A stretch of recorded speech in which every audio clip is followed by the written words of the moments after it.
and good evening, Commanders, and welcome to the Elite Dangerous Astro Tour, the penultimate, actually, Elite Dangerous Astro Tour. So, fantastic to have so many of you still following me out into the void. It's getting dark outside, it's getting dark. But it's good, it's good stuff, it's good stuff. Still fantastic to have so many of you here. And 07 Commanders, always 07, and right on. So, fantastic. So yes, it's yet another Thursday, and we are now travelling out into the void. We've got many light years to go, things to see and places to be. So not a problem, Commander Cedar. It's always good to have the Wombles along anyway. But I appreciate other stuff is going on, and particularly as the distances increase, it gets harder for the fleet carriers because it's a lot of jumps, not a destinations. So, but there we go. So there we go. The penultimate Astro Tour. This is the second of the kind of in-game tours I've done. So we did the Lore Tour earlier on in the year. Seems like a huge amount of time ago, but we completed that, and we went out to the Formidine Rift as well, and we did a bit of a tour around distant parts of that part of the galaxy. Now we've done the Astro Tour. We are in the closing phases of the Astro Tour. So I've got to get my thinking hat, which is not this hat. This is my game playing hat, as you can see. I've got to get my thinking hat on for the next round. And what do we do next on the Elite Dangerous Thursday afternoon? So there we go. We'll get there. But anyway, lovely to see you all in the chat. Fantastic. Thank you all for turning up. Always appreciate the company on a Thursday evening to play a little bit of Elite Dangerous as well. So there we go. Now, question for you all. There is supposed to be isn't there a gameplay trailer coming soon? Is it today? I thought it was Thursday, but I don't know what time it's supposed to be coming, because it was all in strange American times, which I don't understand, Pacific and Eastern and things like that. It's midnight. It's today, but midnight. Right, okay, I'll be asleep by then. It's way past my bedtime. I can't stay up to midnight. What are they talking about? 2300 UTC Game Award show. Okay, so I think I'll catch that on the morning. I'm sure it'll be good, but there we go. We have to wait and see. Okay, so someone's got time for it. Fantastic. Okay, so in that case, those of you who are staying up to watch it, obviously enjoy that. I certainly will be in bed, I'm sure, and asleep. It depends where you are, I suppose, and what times you're in. But good luck if you stay up. I think I shall catch that tomorrow morning. I can't stay up that late. Not just for. I mean, it's a game. What do they mean by a gameplay trailer? Do they actually mean that it's going to be some gameplay in? Actually showing us some gameplay, or is it a trailer? I mean, the two things to me aren't the same, so I'm not quite sure what that is. Early hours of the morning, midnight to 2 p.m. If Dev will post links on forum, etc. from Friday. Okay, well that's good. At least we'll be able to see it. I mean, it's obviously going to be on YouTube, so it's a shame actually in some ways that we don't have it available now, because we could kind of do a react to it, couldn't we? That might be quite fun. But it is actual gameplay. Okay, so that's actually good. So hopefully we'll see something. Well, I mean, we've seen some quite intriguing stuff, and I am actually more excited than I was. I mean, I've not been particularly enamoured by Odyssey, because Elite is all about spaceships as far as I'm concerned. Wandering around on the ground is kind of like, well, okay, but let's wait and see is my view. And the fact that the lore has come back and there's some narrative going on, and it seems to be leading up to some sort of on-footy type adventures, then I'm cautiously optimistic is what I will say. I'm cautiously optimistic, so I'm looking forward to trying it out. So a gameplay trailer. Okay, so is it gameplay or is it a trailer? So hopefully it'll be the gameplay. That's what we're actually all interested in after all this time, isn't it? We've seen the trailers, and yes, that's very exciting. So we have to wait and see what the actual gameplay is about. What's is it going to be Call of Duty style? What is it going to be like? So was it a trailer for the gameplay? Was it gameplay for the trailer? What does it mean? Lots of questions I think at this point. Now they did put out a little which I thought actually was quite sweet. In a kind of that's nice sort of way. Earlier this week? I can't remember now, or the weekend or something. A little sort of attaboy to the community video, didn't they? A sort of little gameplay saying, you've. It was all very epic. Actually, I was listening to it. And remember thinking it's slightly too much on the you awesome guys. You've been out in the depths of space. It was a little bit too. Yeah, I thought, yeah, don't overplay it. Don't overplay it. Yeah, but it was all right because it was like, well done, community. You know, you made some fantastic events and stuff. Okay, in the Elite universe, and a few commanders' names kind of flew out of the darkness, and it was like that was a nice little thing to do. I thought so. Well done, FDev. Yeah, it was nice. It was nice. I thought that was quite good fun. So there we are. So yeah, so well done on that one. I think there's a few. I mean, I think Distant Worlds 2 got mentioned, and I think correct me if I'm wrong, but I think they were using some footage that the community had actually provided. So that was quite nice to us. I think Distant Worlds 2, and I think Hutton, something about the Hutton was. I mean, I missed all the events, didn't get involved in all of them, but certainly Distant Worlds 2. And the fuel rats, yeah, I saw the fuel rats in there, and the cannon symbol and a few others I recognised. So yeah, it was nice that the community got a little kind of yeah. So so I was on Distant Worlds 2. I think I've got the decal on my ship. I can't remember, but there we go. So a few nice little bits and bobs coming out. So that's really good. So the source videos were from different commanders. So that's nice. So I don't know if they got contacted for them, but that's good. But anyway, now. So there now there has been a CG running, as you probably know, which is good in all sorts of ways actually. So not only is it an exploration CG, they use community generated video without telling them first. Well, that's a bit cheeky.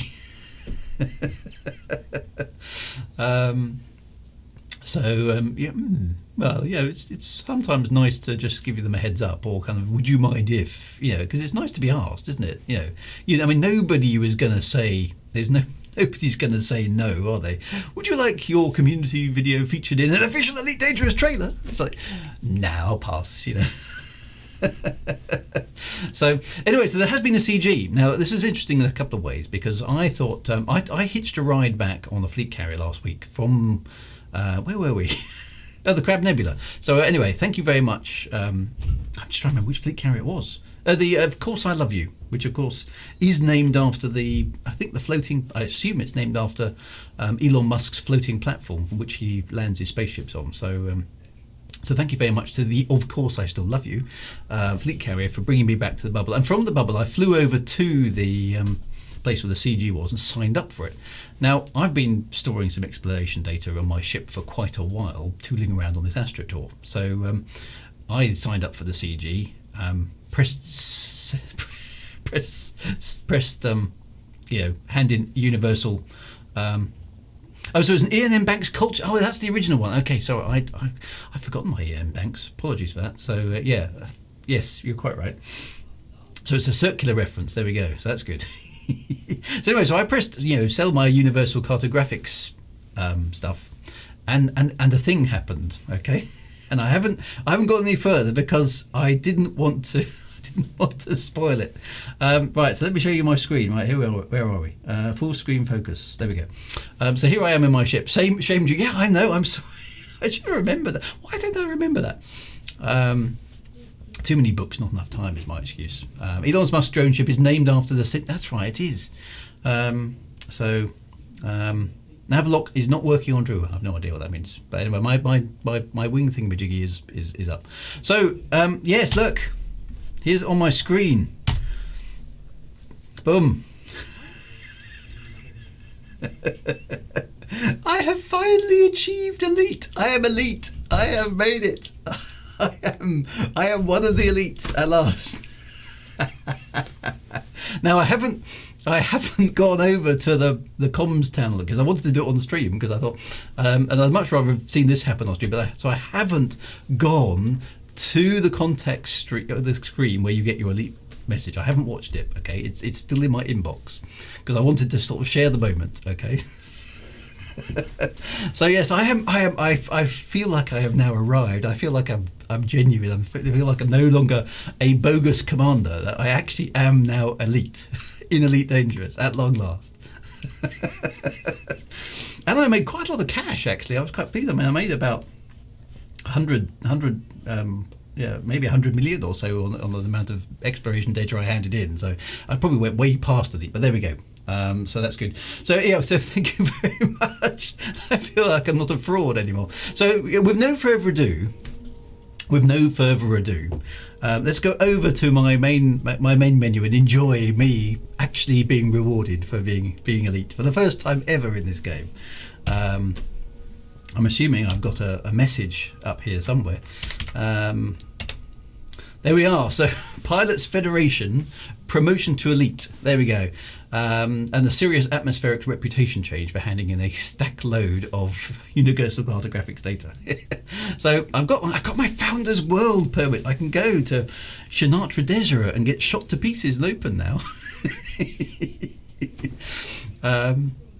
So there we go. So yeah, so that's good, isn't it? So you've been issued. There we are with the Founder's World permit. Yeah, there's no preamble on that one. Thanks. But here we go. So this I've not watched this before. I've not watched this. So here's me arriving at elite for your delectation and delight. Ooh, look at that! I've got a shiny decal. Yay! Boom!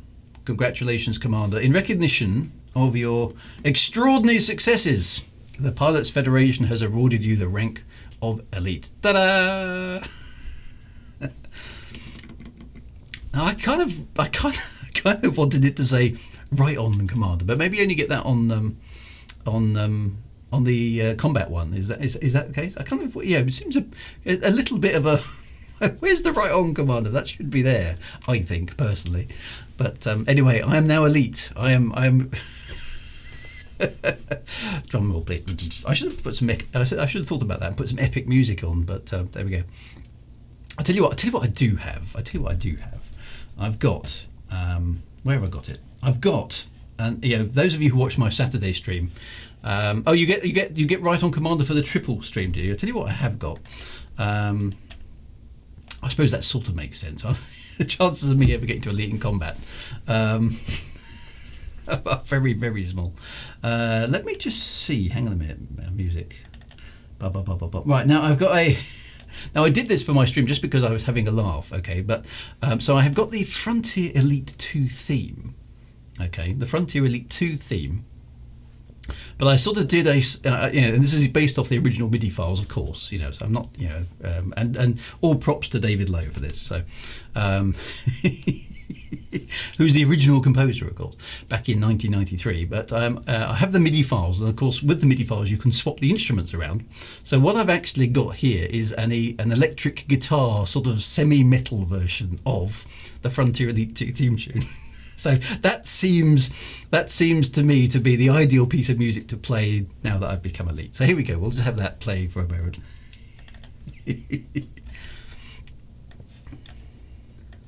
There we go. Right, it's firing up. Takes a moment to get going, actually.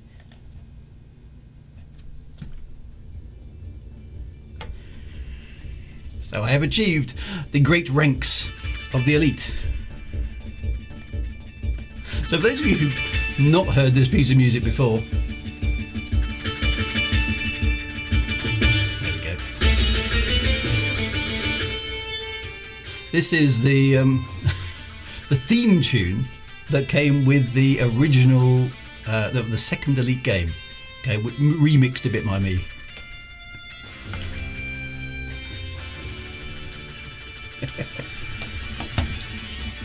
It's a great piece of music, by the way, as well.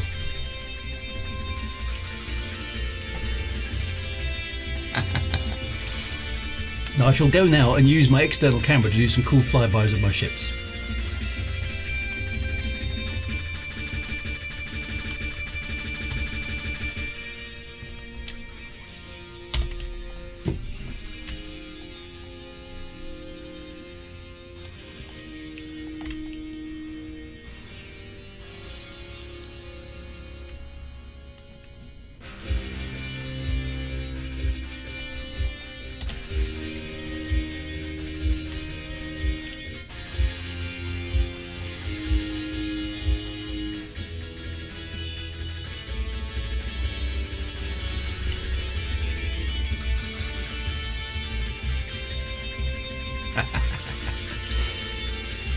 can do that. I can do that all day long, actually. Great piece of music. Anyway. Yes, why doesn't Elite have a theme tune like this? It really is a good one. Yeah, we just need a couple of eagles to drop in and start shooting me up. Wouldn't that be fun? Ah, dear. It's a good tune. It is a good tune. It's probably the definitive piece of Elite music, because of course the original game, on the 8-bit computers didn't have one. Other than, I suppose, the Blue Danube for docking on the C64, but Frontier Elite 2 came with this tune, and it's very, very, very memorable. If you haven't seen the intro to Frontier Elite 2, it's definitely worth a watch. And there's a few people who've remade the intro sequence using Elite Dangerous, which is quite clever, even though we haven't got atmospheric landings as such, which does sound very, very cool. So there we go. But I'm really rather pleased. So yes, I am now Elite. So I feel like I've arrived. I really do. So thank you to all of you who have accompanied on my journey from wherever I started, the lore tour, to becoming Elite. And it's nice that it's happened on the Astro Tour. So that's awesome.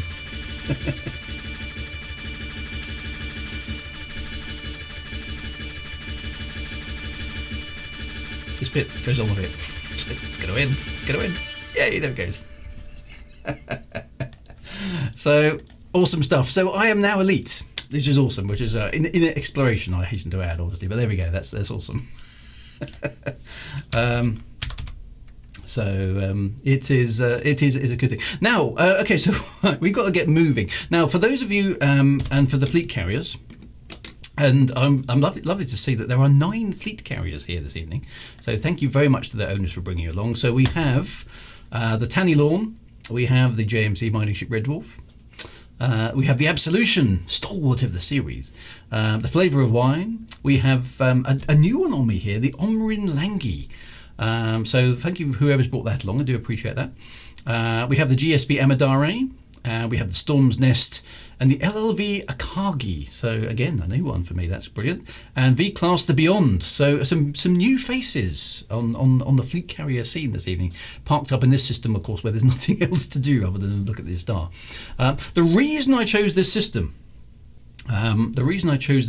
was simply because it's the closest one to the Dumbbell Nebula that we can actually see.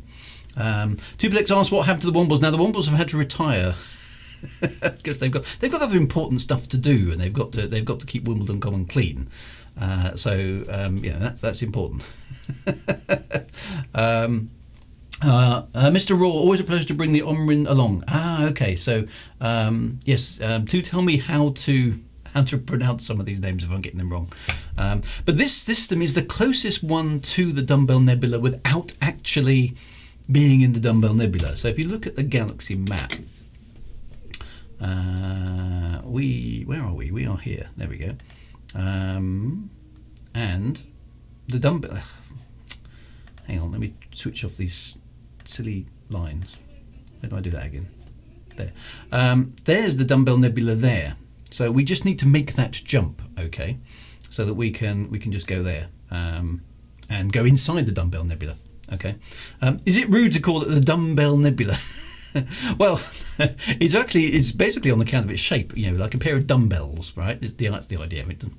Maybe it looks a little bit like that in the telescope. So, but before we go there, so we are going to jump into that thing. So those of you who are there, we are going to jump into the Dumbbell Nebula, as you can see, which is directly straight ahead of us at the moment. So that's where we're going to be going for a moment. For reference for the fleet carriers, for reference on the fleet carriers, we will be ending up near the Ring Nebula. Now, there isn't, I don't think, a actual system for it, so I'm going to look it up and tell you exactly where to go, but that's where we're going to be ending up tonight. Actually, only a single star restricts the number of spots. Okay, so there we go. Is it rude to call it the Dumbbell Nebula? No, it's not. It's a real place. It's genuinely a real place. It's not a dig at Ian Bell. No, it's not. The Dumbbell Nebula was around a long time before Elite Dangerous and Elite and anything, to be honest. So it's been out. It's been known for a long time. So again, let's just to show you where it is in space, to do the astronomy part, the Astro Tour.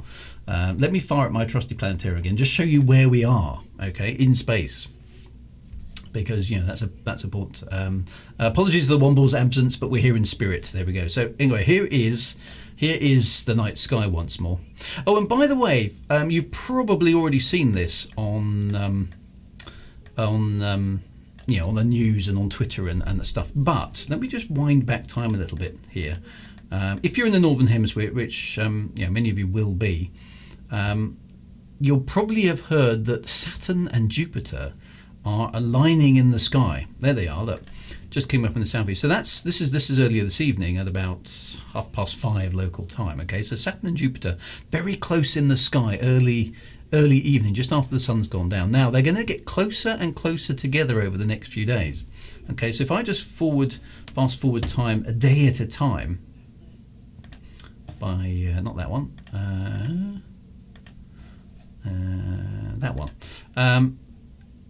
In a few days' time, so where are we now? This is the 10th. Okay, watch what happens. So each day, they'll be setting slightly earlier, but Jupiter and Saturn are getting closer and closer together. Okay, so there's the southwestern horizon, and they will get to closest approach. I'm just going to back that back by an hour. That's too much. There we go.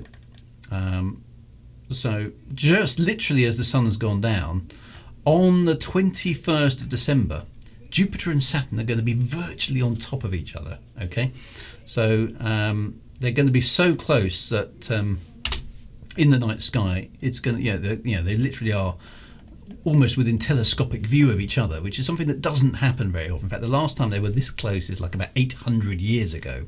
So it's definitely worth seeing. Now, of course, what that means in the UK is it's going to be cloudy now for the next 2 weeks. But if you are in a part of the world that can see to the south over the next few days, you're going to see these two in the sky, and they are going to be getting closer and closer and closer together until the 21st of December, which is obviously about 11 days away. They're going to be the closest they will ever be in the sky in your lifetime. So it's definitely worth getting out there and having a look at that one.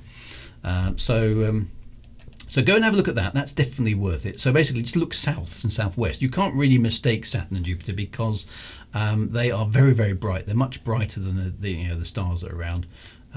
But they're going to be pretty low to the horizon, so you might have to either drive somewhere or go somewhere depending on what your view to the south is like. I have to walk the dog somewhere in order to see this because there's some buildings around here in real life for me. But there we go. So go and do that. That will be quite a cool thing. In fact, over the next, if you get some clear nights over the next couple of weeks, watch them because you'll see them each night getting closer and closer and closer together. It's actually going to be quite cool. And you can get a feel then for the solar system actually moving around, because normally they don't pass anywhere close to each other in the sky. It just happens to be the way it's aligned at the moment that they are close to each other. Now we are actually, of course. Let's go back to now. We are actually, of course, at the Dumbbell Nebula. Now the Dumbbell Nebula, at this time of year, I don't think we can see it. There we go, Dumbbell Nebula. In fact, it's actually quite low down in the sky. So from Earth, the Dumbbell Nebula is in line of the Milky Way. It's actually kind of on this band. So what's nice about that is it appears, when you look at it in a telescope, against the background of the Milky Way, which means it's great for astronomy pictures because it's got littered with stars and stuff. And that's what the Dumbbell Nebula looks like from Earth. It is, yet again, another exploded star, just like the Crab Nebula was. So this is an exploding ring of gas that's exploded out a long, long time ago from a central star which has died. Very, very similar to the Crab Nebula that we were at the other week. But it's an absolutely beautiful nebula. And the only reason it's called the Dumbbell Nebula is it kind of has these sort of two halves. So it's sort of expanded along a kind of tube rather than a normal sphere. And so that's the Dumbbell Nebula. And it's just called the dumbbell because it's shaped like a dumbbell. It's what they call a planetary nebula because it's not a planet. It is yet another supernova remnant. And that's what it basically looks like. Now, as you can see here, does the distance show up? distance, there we go. Basically, it reckons it's about 1,000-ish light years away. Nobody's quite sure. It's in approximately that location in Elite Dangerous. So again, it's a real object that's out there that obviously we can then go and visit in Elite Dangerous. So that's what we're going to go do because we're here. And there it is in Elite Dangerous. Yeah, there's lots of things like there's lots of things that are named badly. So planetary nebulas are one. They're not planetary at all. The reason they're called planetary nebulas is because when they were first being looked at in telescopes, back in the 19th century, they were roughly spherical, and people wondered if they were planets, and they had no idea what distance they were at until they did more observations and realised they weren't moving against the backdrop of space like the planets were. But the name sort of stuck for many, many, many years.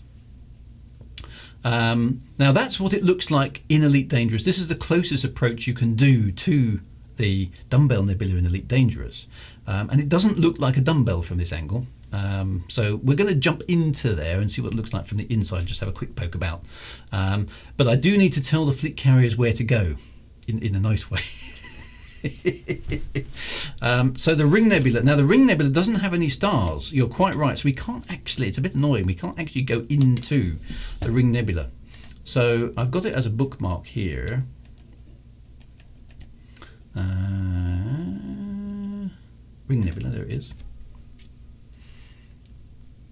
And it's a fair way off. Now the closest star is this one. So I'm just going to type it in the chat. So if the fleet carriers could make their way to this place, Ring Sector, I think it's NI-S B4-0. That is our closest approach to the Ring Nebula. Unfortunately, which is a bit of a shame actually, because I'm sure there's supposed to be a neutron star in there. There is no star in the Ring Nebula in Elite Dangerous, so we can't go into it, which is a bit frustrating. So I don't know what it's going to look like when we get there, but this is almost the last stop on the Astro Tour that we actually have as an astronomical object that we can see from Earth, and it's one of the furthest away. But we can't actually go into it in Elite Dangerous because there's no star for us to hyperspace to. So we're going to go to Ring Sector NI-S B4-0, which is the closest approach that we can get. But before that, we're going to hyperspace into the Dumbbell Nebula and have a look at that from the inside. Just so the fleet carriers know where we're going at the end of the stream. So D for dumbbell, there we go. And we've got a little bit of a way to go. So there's the actual Dumbbell Nebula. Now I need to switch on, I think, some star types, because I don't have them listed at the moment. There we go. So I'm going to jump there to BD, what was that? BD plus 223878, okay?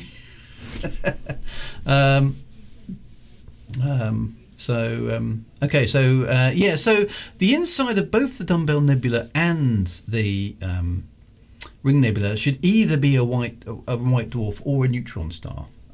So I don't know what's in the Dumbbell Nebula. I'm about to find out. So we're going to hyperspace there. At least that's what I'm going to do. So if you're in my wing and stuff, follow it. If you're flying your ship around, obviously follow me too. And we will jump into those areas. And off we go.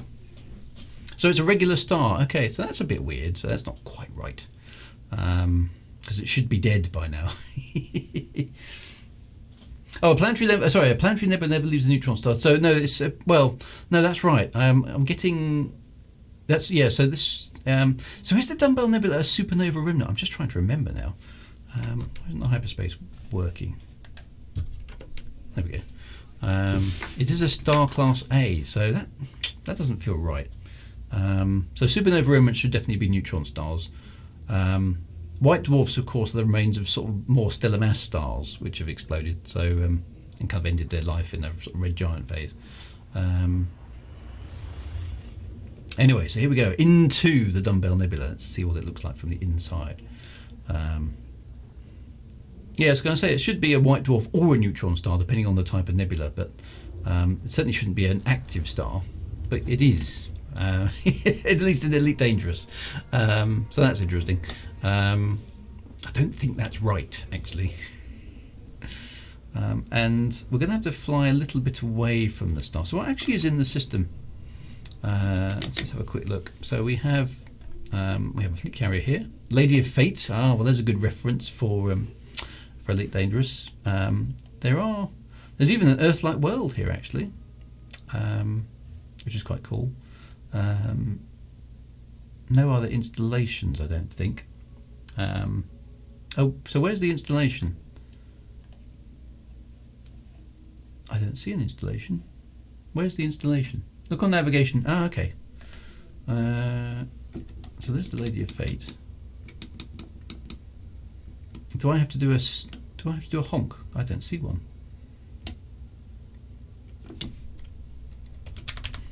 Ian Bell. Ian Bell lives here. Well, I've done a scan. Do I need to do anything else? Okay, I need to do an FSS scan. Hang on, let's see if I can remember how to do that.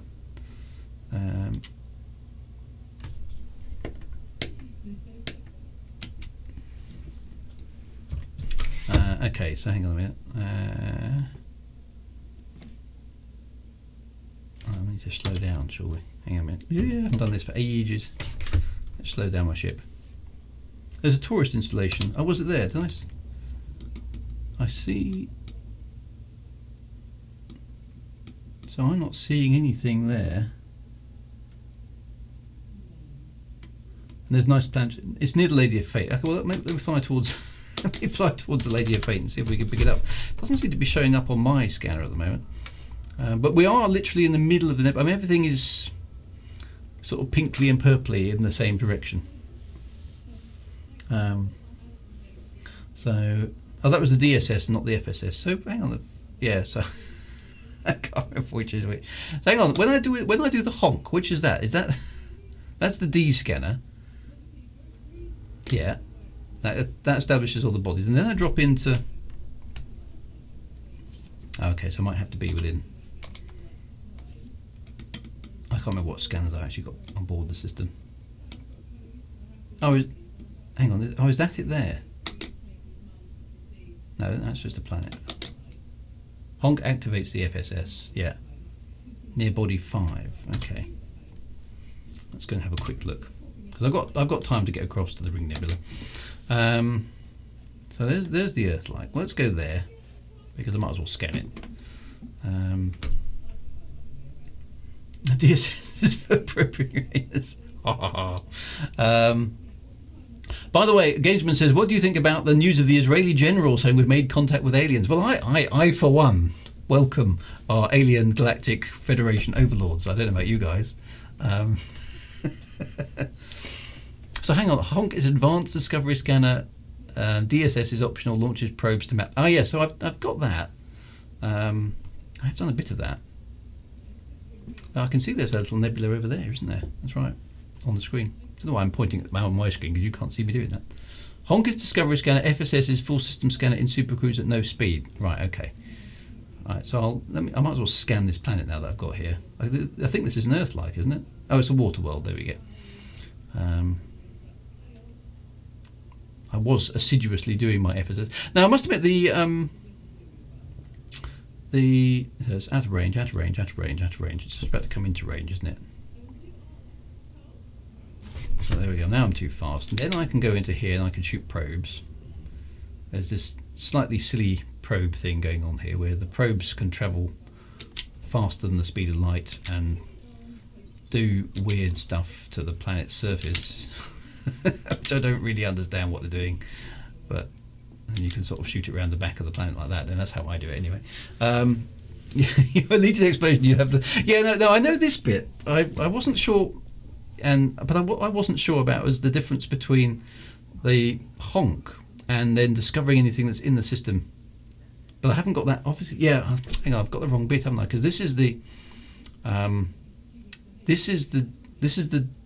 What's this one called? This is the. What bit am I looking at now? Is this is it doesn't tell me on the screen. Is this the DSS? No.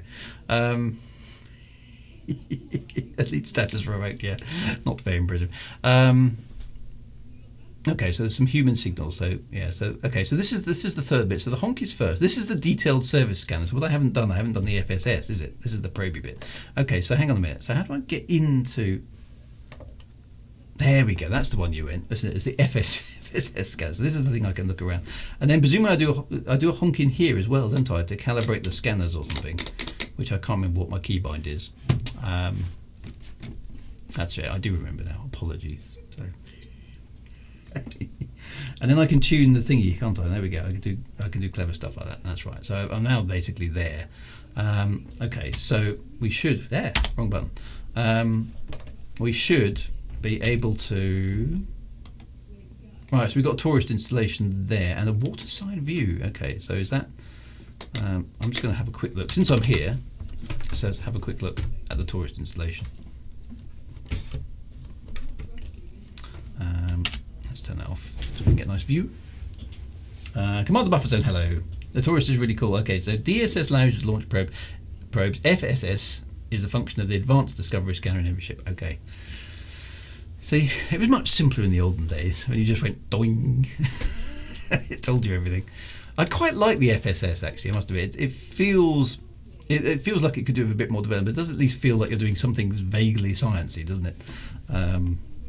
I think the probe bit is a bit naff, if I'm honest.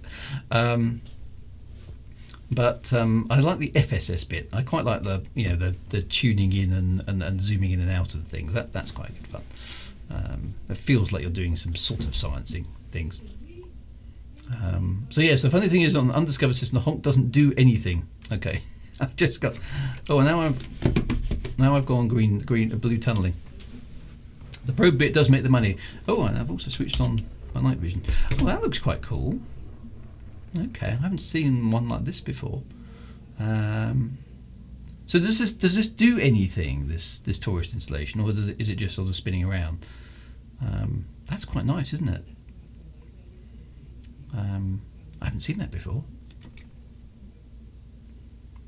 Is there something to do here, or is it just a bit of eye candy for me to look at? Because it's like a sort of mega ship, isn't it? But with a thing on the end. Oh, look, there's a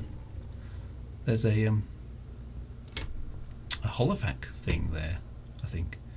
Yeah. Oh, okay. Tranquility. Yeah, I like it. Yeah, let's just get that on the screen. There we go. Tranquility stop. Very nice. Right. So actually, in order to be able to see that, presumably it's actually the other side, isn't it? So let me reverse up. Get that down there.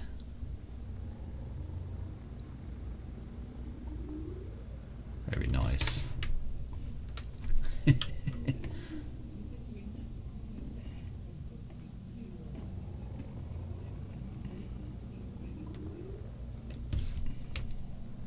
Very pretty. Very pretty. There we are. Scan it with the data link. Oh, I see. So there's things to interact with the data link scanner. Okay, so how do I do that? I've forgotten that as well. There we are. There's the data link scanner. I love the way these holofac signs are done. That we can fly through them, and they're actually composed of pixels when you get close, which I think is nice. That's clever stuff. And obviously they are totally harmless, which is kind of fun. Now there's one ahead of me.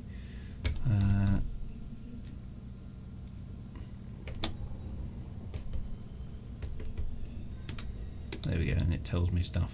Okay. So I won't spend. There's cargo bay 1. Okay. Nice. I like that. Yeah. So that's the. Well, I mean, if you haven't spent some time there, that's definitely worth going to do it. Has cargo bays you can steal from. Yeah, so that's how many scanners does the game need, right? Even Star Trek doesn't have this many scanners. I mean, you have long-range scanners and short-range scanners. Whereas in Elite, you've got the FSS, you've got the ASS. No, it's not the ASS. That's the AS. Advanced, the ADS. You've got the ADS, the FSS, the DSS. Then you've also got the DLS. Then you've got a composition scanner.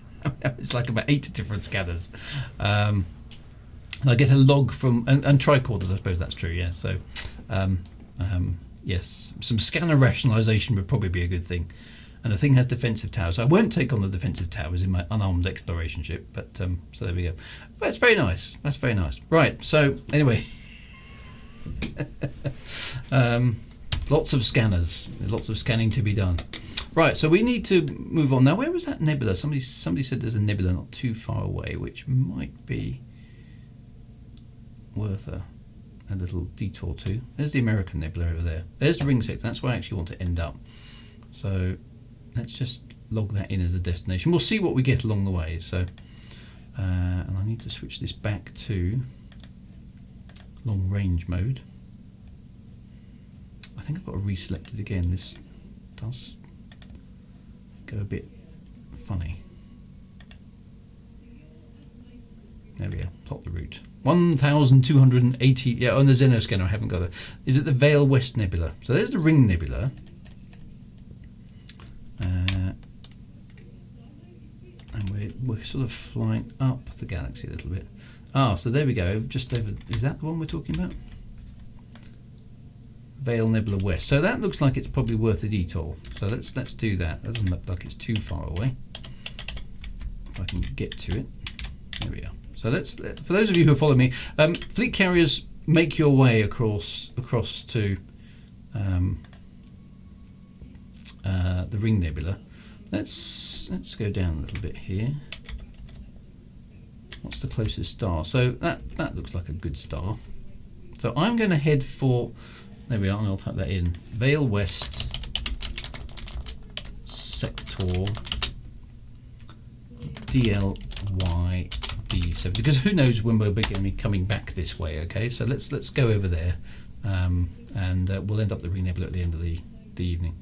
That's not too far away. So there we go. Right. So in my ship, that is only 8 jumps, so it's going to hardly take me any time at all. That's excellent. So anyway, lovely to see a few of you in the same instance as me. Actually, we've not done too badly there, considering that we are.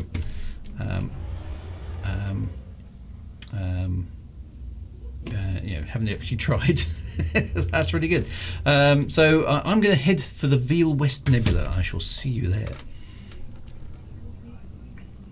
Now we've got to get away from the. So yeah, so the FSS, the ADS, the DSS, the DLS, the CS, and stuff. That's before we get to any other scanners. So there we go. Right. On we go. Let's leave the Dumbbell Nebula behind with its slightly erroneous star, and go on to the Vale West Nebula, and we'll go on from there. That'd be awesome.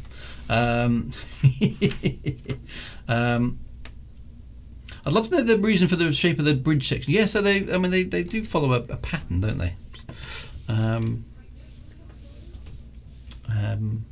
They obviously share components, which sort of makes sense from a kind of modelling. Oh, the kill warrant scanner, that's right. Yes. The wake scanner. How many scanners are there in the game now? The USS and the RMS and the HMS. Dear. Yeah, so it is a bit crazy. All the scanner types. I must admit, someone sent me a friend request. Let me sort that out. Yeah, it's a bit. I mean, I can understand why this game is a bit overwhelming to people just starting out, because there's so many bits of gear, and that's a kind of, I suppose, a good thing really. There's lots of variety, and the Xeno scanner. Yeah. Let's make sure that. Oh, I'm in the wrong mode. Make sure my D scanner. I might as well pick up a bit of exploration data along the way. I think that's the Vale West Nebula over there, actually. Obviously at a jump range of 60 light years, which I'm getting out of this ship, it doesn't take too long to get there. So yeah, if you're on a ship that's going to take a bit longer to arrive, I'd suggest you head to the Ring Nebula yourself now, otherwise you might not reach it by the end of the stream.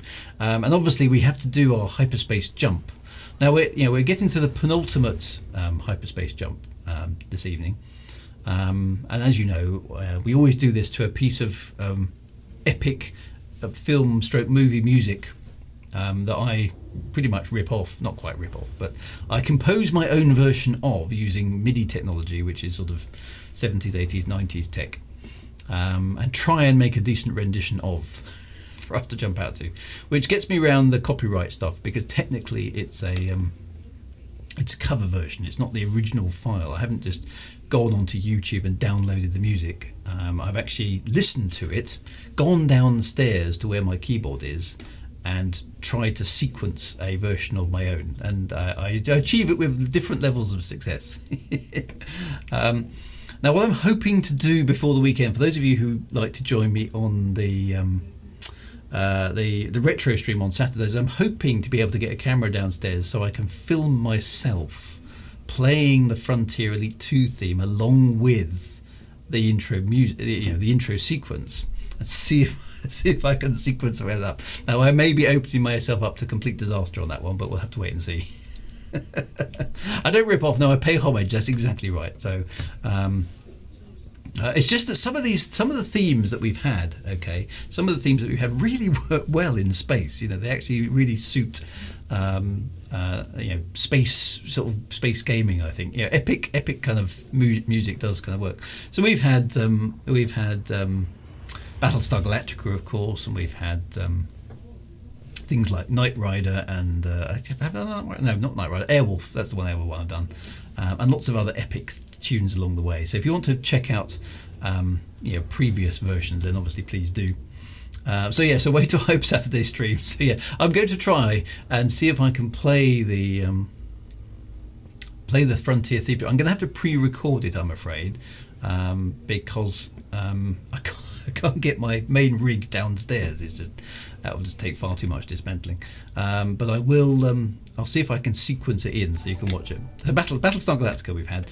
So tonight we have another epic film. Okay, we have another epic film. Now this one actually caused me quite a lot of grief, because it's actually, I thought it was quite an easy piece of music, and then when I was working on it this week, I discovered it wasn't. I thought, oh no, I can knock that one up in a few hours, and it turned out to be a bit more of an epic undertaking than I thought. I'm fairly pleased with how it's worked out. It's not perfect, but I'm fairly pleased. So hopefully we'll have something good to hyperspace out to. Now next week, of course, is the last episode of this Astro Tour. So it's kind of the Christmas special as well. So we need to have a few words about that in a bit. But let's get ourselves to the Vale West Nebula and see what that looks like. The Pigeon Street theme tune. It's not a space theme. No, it's not a space theme tonight. But it is an epic piece of music, which actually I think works rather well in space. So better than some other space themes, actually. But more about that later on. That'd be good. So my big achievement this evening is that I have reached the heady ranks of Exploration Elite, despite not actually knowing how any of the scanners work on my ship. So I am still, as you can see, rather proud of myself, having finally got to Elite. I feel absurdly pleased. So this is only the second Elite game I've actually ever got to Elite in. I genuinely did get to Elite on my ZX Spectrum all those years ago, back in 1984-85. Actually 85 it would have been. For probably in 86 I suspect I would have actually got to Elite, because the ZX Spectrum version of Elite came out in 1985 Christmas, and I would have got it for Christmas 1985. So I probably first became Elite sometime in 1986, I would guess, and that would of course be Combat Elite, because that's all there was in the original game. You just had to keep killing ships. It wasn't quite so many as you have to do now. So in the original Elite 8-bit games, you would get to Elite after you killed 6,400 ships. That's basically what Elite rank meant in the original game. So I became Elite. I was genuinely elite in combat many moons ago, but of course I'm old now and I can't react as fast. So I'm not combat ranked, but I have just this week. In Elite Dangerous, after playing for 6 years,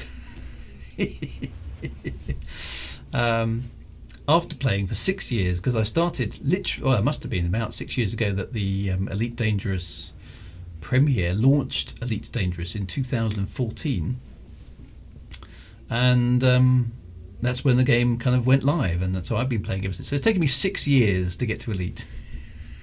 despite writing books and things like that. Oh, was it December 16th? So literally, we're coming up to the 6-year anniversary of the game in terms of actually being able to play it.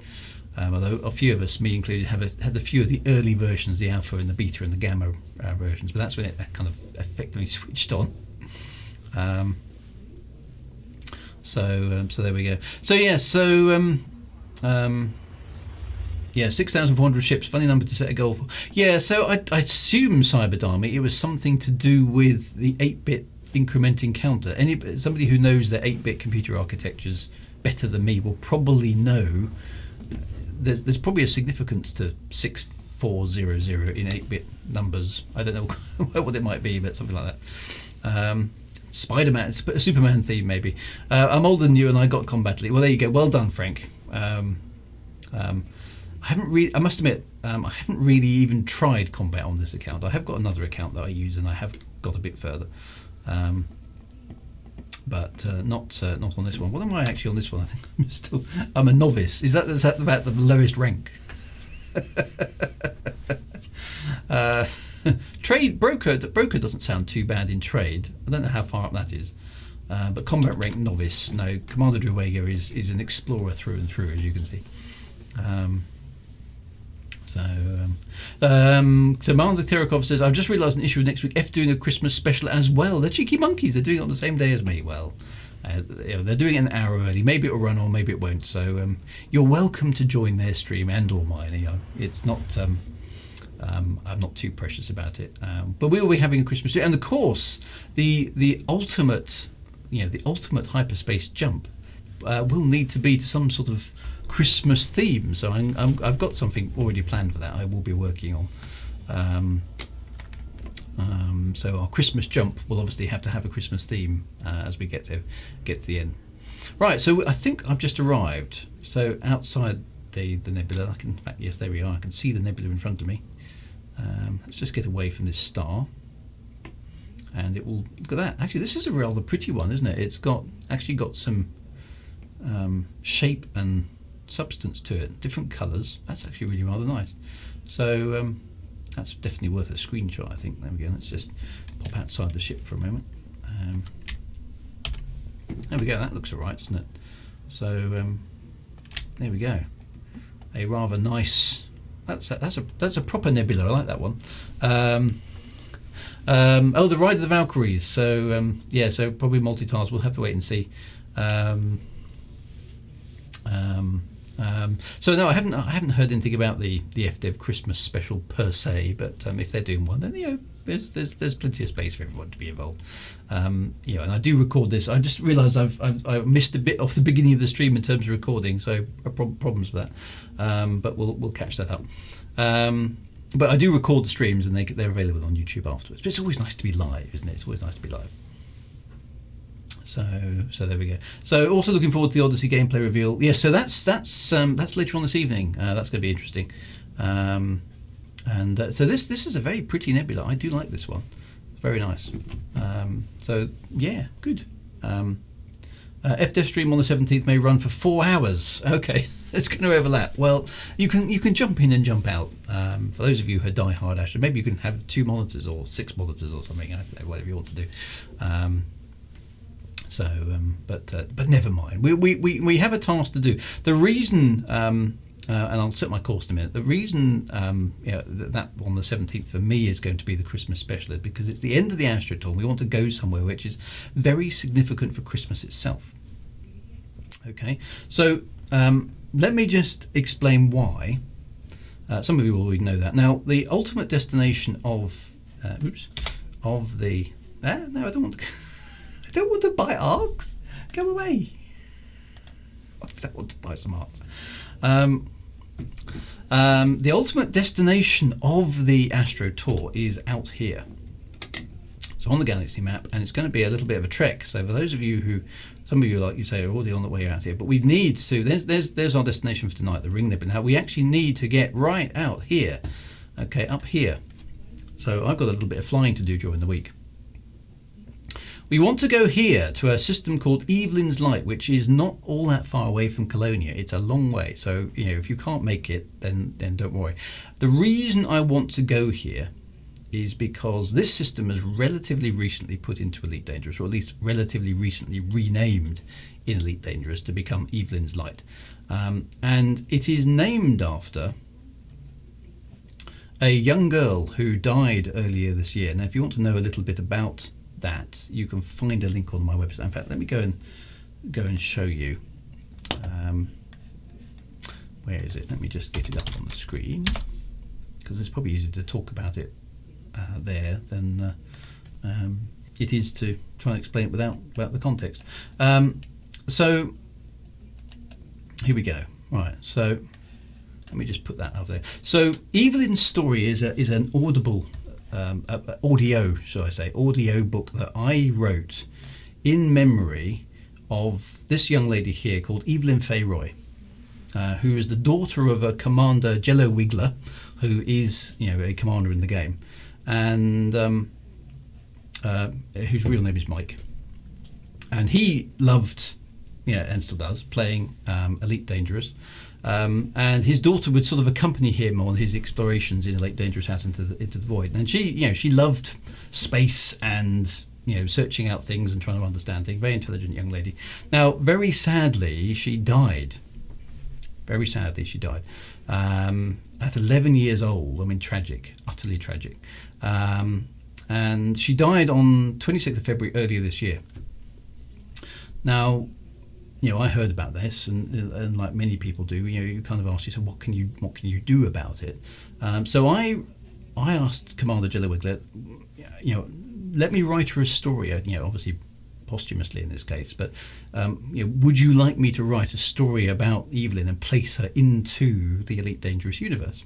I said it will be unofficial because it's not kind of sanctioned by Frontier or anything, but I'd be honoured to do it. And he said, yeah, that would be absolutely fantastic. So I said, yeah, okay, leave it with me. So I wrote the story. I sort of produced it with some friends of mine and also recorded it as an audible version. So if you want to go and get it, if you go to my website, there you go, drewwager.com, Elite Dangerous, and scroll down, you'll find Evelyn's story here. You can listen to it as an audiobook. You can read it as a PDF or an EPUB or a MOBI. They're all completely free to download. So just go knock yourselves out. But this story is set in Elite Dangerous. Now, what was very nice about this is Frontier listened to this, and it uses a few sound effects from the game and stuff like that I'd pulled. And the subject of the story, and I won't spoil it for you if you haven't read it or listened to it, so go and knock yourself out if you want to do that. The story relates to Christmas, okay? The story relates to Christmas. And Frontier, as a result of the book and this all happening, they renamed this system and called it Evelyn's Light. And they put some stuff in that system in memory of Evelyn, which is a really, really nice thing of Frontier to do. Now, as a result of that, because it's Christmas related, it's a good place to stop the Astro Tour and go there. But I kind of want you guys to read the story or listen to the story, whichever you prefer, before we go there so you get the context. Because I don't want to spoil it now if you don't know. But we will be going to Evelyn's Light to check out that system, okay, at the end of the Astro Tour, because it's astronomically related, it's Elite Dangerous in-game related, it's Christmas related, and it's in memory of this poor young girl who died, and we're sort of commemorating her memory. So that's why we're going to Evelyn's Light. It's a new renamed system that Frontier has put in the game in honour of this young lady who died. So that's where we will end up. That's where we've got to get to. Okay, it's a bit of a trek. I appreciate it's a bit of a trek, but I'll explain what's so significant about it when we get there, and that will be next week's session. So that's what that's going to be about. Anyway, so that's next week. Let's get back to what we need to do this week, which is a little bit close to home, and get ourselves underway back to there we go. We've got to get to the Ring Nebula, so that's our target for tonight. And we're going to Ring Sector NIS B4, so I'm going to just plot my route in there. How far is that for me from here? 19 jumps, so that should be doable, okay? How far is it from Colonia? It's not very far to Colonia from Evelyn's Light. So if you're in the Colonia region, or you're heading to Colonia, or if you've never been to Colonia and fancy going there, here's a reason for going across. Okay, so there's some stuff that's worth going to see in that region. So yeah,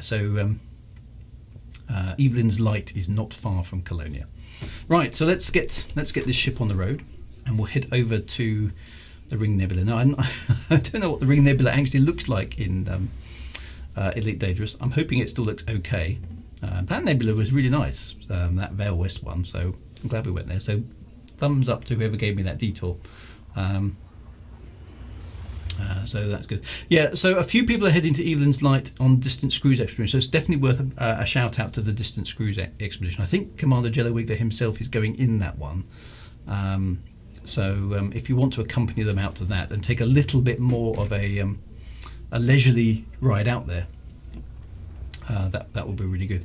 Obviously, you can find that on the Elite Dangerous galaxy map. Just type in Evelyn's Light.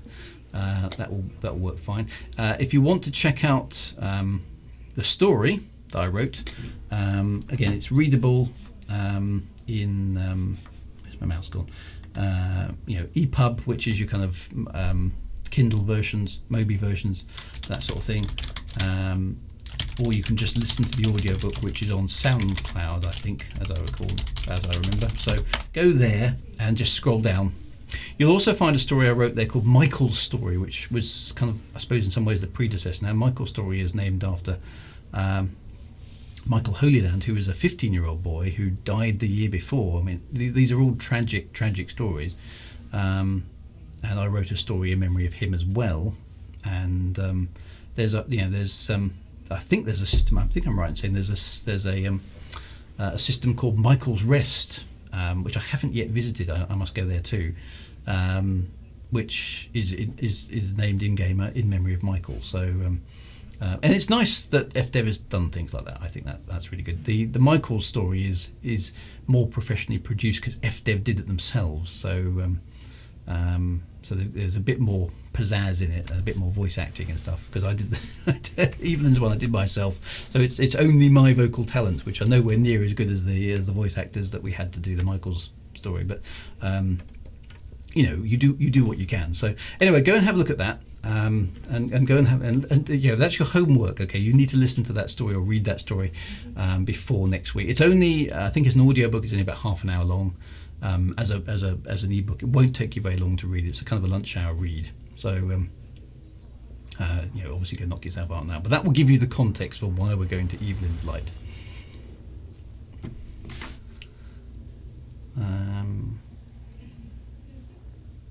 Right, so onwards we go into the darkness. So anyway, so we were before we got into all that, we were talking about the Israeli guy who's been contacted by the Galactic Federation. So obviously it's true. Basically, I think we've been told that for some strange reason, it's the United States and Israel have been contacted by a galactic federation of aliens, presumably, and and we're not ready. The rest of humanity at large is not ready for the knowledge of this galactic federation to be revealed at this point in time. So I don't quite understand this, because haven't you just told us that there's a galactic federation out there? So I'm not quite sure what this guy was on. But he's a real individual, and whether he's just having a bit of a laugh before, because he's quite old. I think he's tell me if I'm wrong, but if he's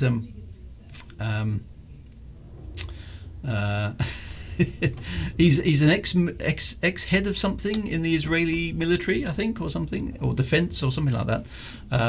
Anyway, he's gone on Twitter, which of course is the font of all truthfulness, and basically revealed that the galaxy is peopled by the Galactic Federation, but humanity is not yet ready to join said Galactic Federation, But apparently, they have intervened to stop President Trump, or the current President Trump, from revealing anything about the Galactic Federation, because apparently he was on the verge of telling the world about the Galactic Federation, but they've stopped him from doing that.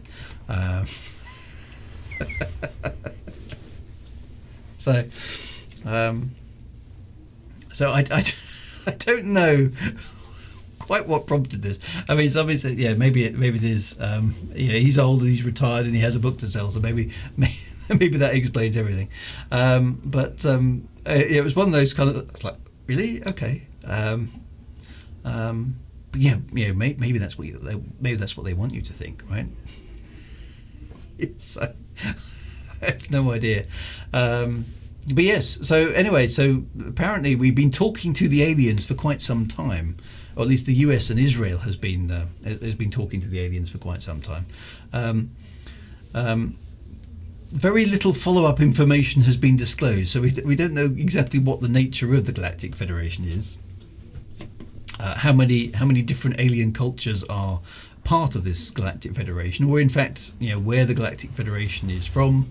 How far does it extend into the galaxy? How is it? Does it have faster than light travel? What does it have? We don't know anything other than that they exist. And they've been talking to the important people in Israel and the United States for quite some time. But the rest of us aren't ready. Okay, the rest of us are not ready to deal with this truth. Now, of course, some of us are ready. So, people like us, who've been playing computer games and dealing with the complexities of the DSS and the ADS and the FSS and so on and so forth, SS, clearly are ready to talk to aliens. We know what's going on. We know what the score is. We're science fiction dudes. We're quite happy with alien invaders from outer space coming here with their galactic federations. Well, maybe the general populace isn't ready for an alien call, but we're cool. If aliens rock up, that's all right. Hi guys, what games do you play? Have you played Elite Dangerous? Do you know where Rexler is? All that sort of stuff. So I think we're perfectly well adjusted to cope with aliens. I think we're entirely ready for the Galactic Federation. So if there are any members of the Galactic Federation listening to this stream, because obviously you've got super advanced technology and I assume you can tune into anything that you like, I, on behalf of science fiction and Elite Dangerous fans everywhere, I, Drew Wager, do invite you, the Galactic Federation, to make yourself known to us. So you're more than welcome. We'd love to have a dialogue with you.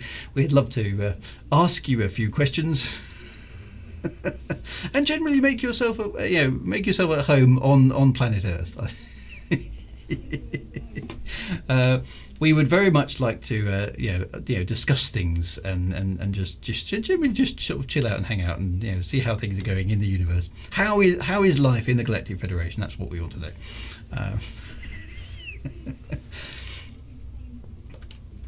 So there we go. Pop along to the stream, alien buddies. Exactly. Drew for Earth Governor. Well, oddly enough, I did stick on Twitter. I said, by the way, this is where I reveal that I am in fact the Earth's official representative to the Galactic Federation, and asked everybody, what would you want to ask?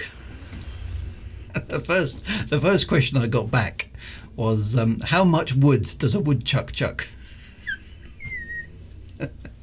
If a woodchuck could chuck wood. To which, of course, there's only one answer, which is, a woodchuck would chuck all the wood a woodchuck could chuck if a woodchuck could chuck wood. So there we go. And Glenn is saying, raise a glass of Tranya to the first Galactic Federation. Well, of course, Star Trek reference. Well done. Look at that. So, I mean, yes. I mean, sure the Galactic Federation must enjoy the odd intergalactic tipple. This hat, is concealing all my strange tentacles. In fact, I am a member. It's now time to be honest, my friends. I am. I am a member of the Galactic Federation. In fact, I'm from a small planet somewhere in the vicinity of Betelgeuse.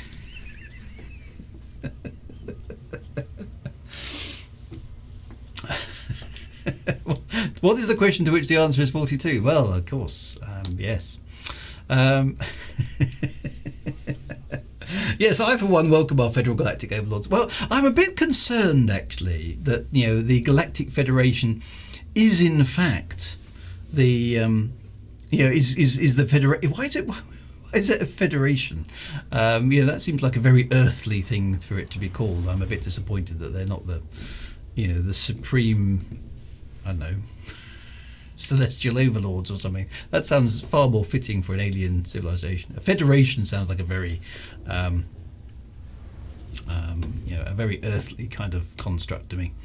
I just spotted up there in the chat actually from my wing about the Arecibo radio telescope. So on a slightly more serious note, very sad actually, and I don't know quite all the story behind it, but obviously you will have seen the footage on Twitter and Facebook this week, that the Arecibo radio telescope has actually been destroyed,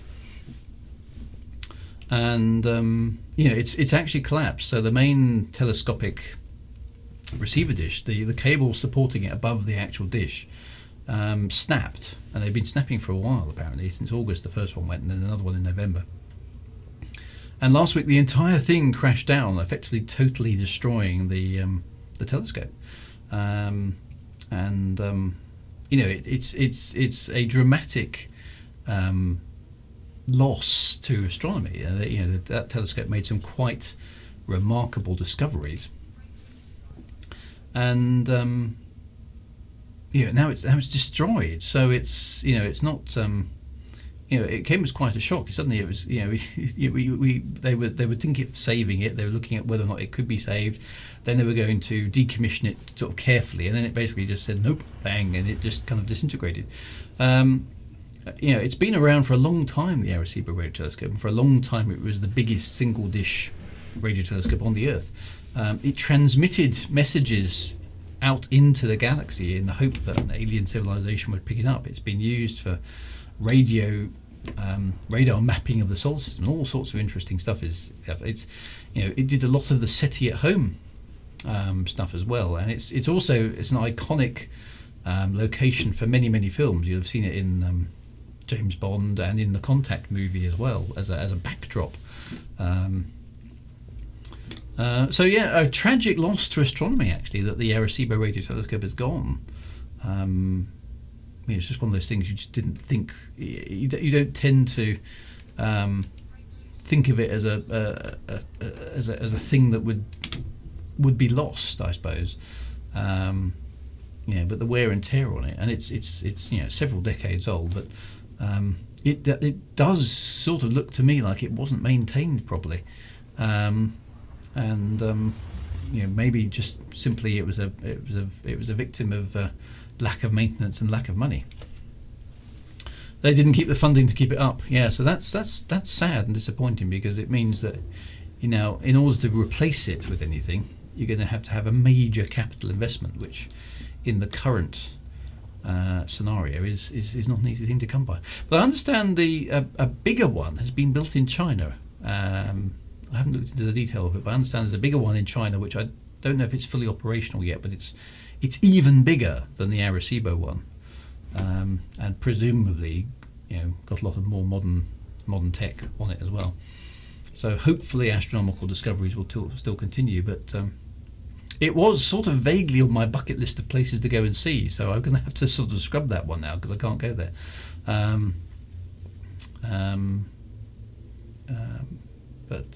So a bit of a loss, really, a bit of a loss to astronomy. So the Chinese one is bigger, but it does not have sending transmitting ability. It's just a passive receiver. Okay, but it doesn't do radar. Okay, so that's interesting. I saw the NASA thinking about using it particularly on the crater of the moon. Well, the moon would be a good place for radio astronomy. So Arecibo was radar, so the Chinese one can only receive. Okay, so we can't use it to transmit anything. So I don't know. I mean, that's a good question actually. I mean, maybe that's suspicious. Is how are we going to contact the Galactic Federation now that we don't have the Arecibo radio telescope? Answer me that one. Maybe the Galactic Federation. So you're not ready, so you can't have that radio telescope. Who knows? But maybe it was destroyed because our messages are attracting the wrong kind of people. and used as a model for the cover of Songs of Distance. Yes, that's true, actually. Good spot, Kelvinator. Very good.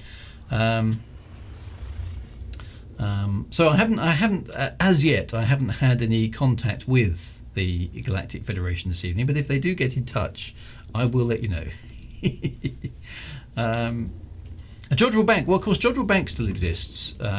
That's when it was built, it was certainly the world's largest steerable telescope. It's not nearly as big as Arecibo, but it is a fully steerable dish. I don't think it's the biggest one anymore. I think it's been superseded some time ago. I think maybe there's one in Australia that's bigger than Jodrell Bank. I can't remember where it is. Jar Jar Banks. No, stop it.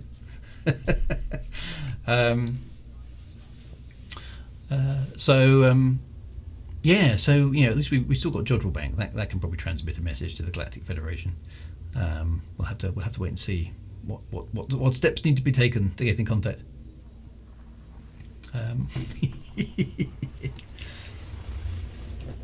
When the aliens get our message from Arecibo and find out we let it fall apart, they'll be very upset. So if anybody's responding to that message now, actually, I don't really I think that message, because I remember reading about it as a kid, and it was a clever message. Okay, so you send a bunch of data bits, and they're arranged in a sort of array, and if you make the array the right size, then you could kind of understand the message. And the message contained, here's a sort of schematic of the solar system. Here's a low-res figure of a man. Here's a hydrogen atom, and here's a radio telescope, and here's some chemical elements. And basically advertise that Earth people had invented radio astronomy, and this is roughly where we live. But the Arecibo message that was transmitted was sent to, I think I'm right in saying, the Hercules Globular Cluster, which is thousands and thousands of light years away. So even if it is received by an alien civilization, it will be thousands and thousands of years before we get a response. So I always thought it was a rather pointless location to transmit the message to. I didn't think there was anything particularly wrong with the message itself, but why not send it somewhere where it's there's a vague possibility that we might get a response in a recognizable life. So why wouldn't you transmit that message to, I don't know, let's say Alpha Centauri or Barnard Star, or somewhere like that? There could be some planets, and if there are any, and there's any intelligent life listening for radio transmissions, they can actually maybe send something back. So Glenn's just put the link in there, the Arecibo. Actually, it's the hoax. I haven't seen the hoax. What's the hoax say? Here we go. What's the hoax message say? So there we go. So somebody sent one back. This is what ours sent back an alien message. So that's quite funny.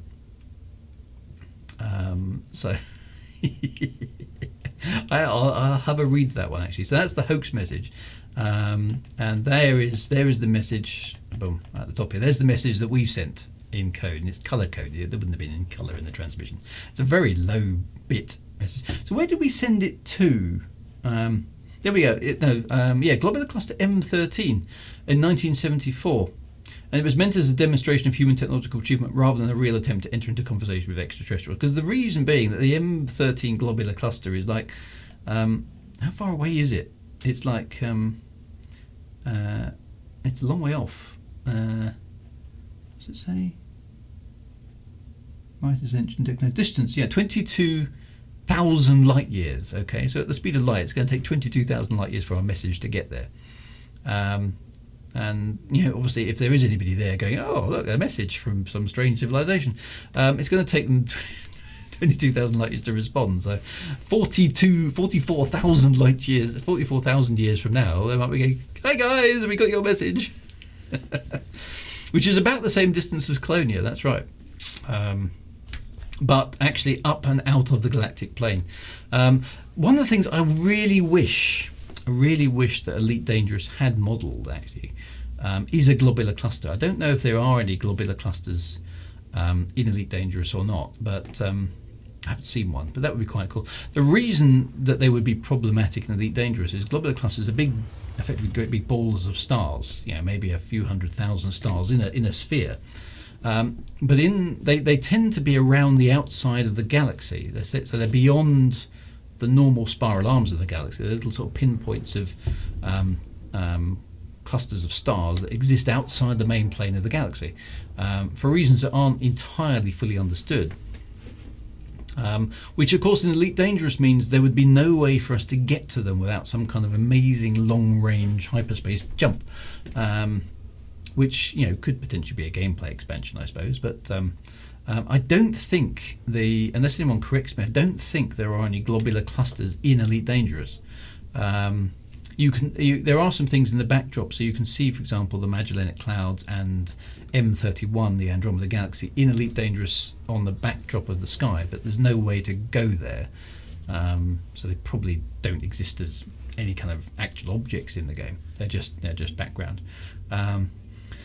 So I think they're just images, but I don't even know if the globular clusters, they should be visible, because they're nighttime objects in the real night sky from Earth. They're not that faint that you can't see them.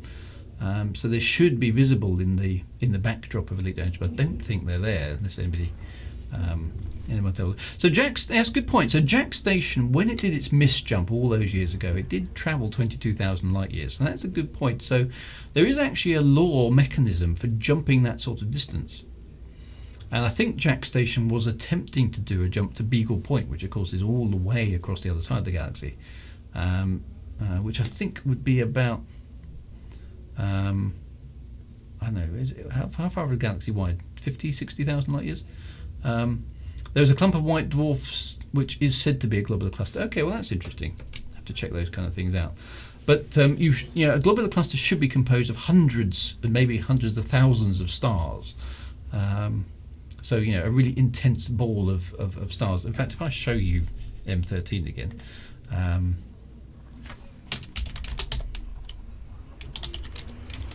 Globular Cluster. There we go. This is what it actually looks like here. There we go. That's quite a nice image. Let's just let that load. So it's a lot of stars. Okay. Let's not frazzle the ship. Let's just make sure I do that before we go back to the browser window there.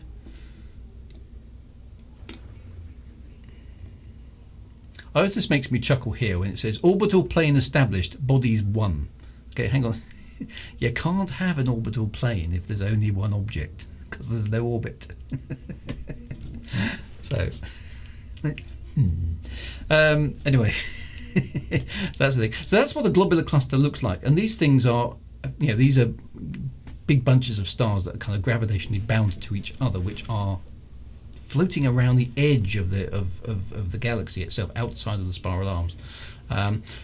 So they look pretty amazing, actually. If you go into Space Engine, you can actually go and visit these things, and they do look pretty astonishing. They would look amazing.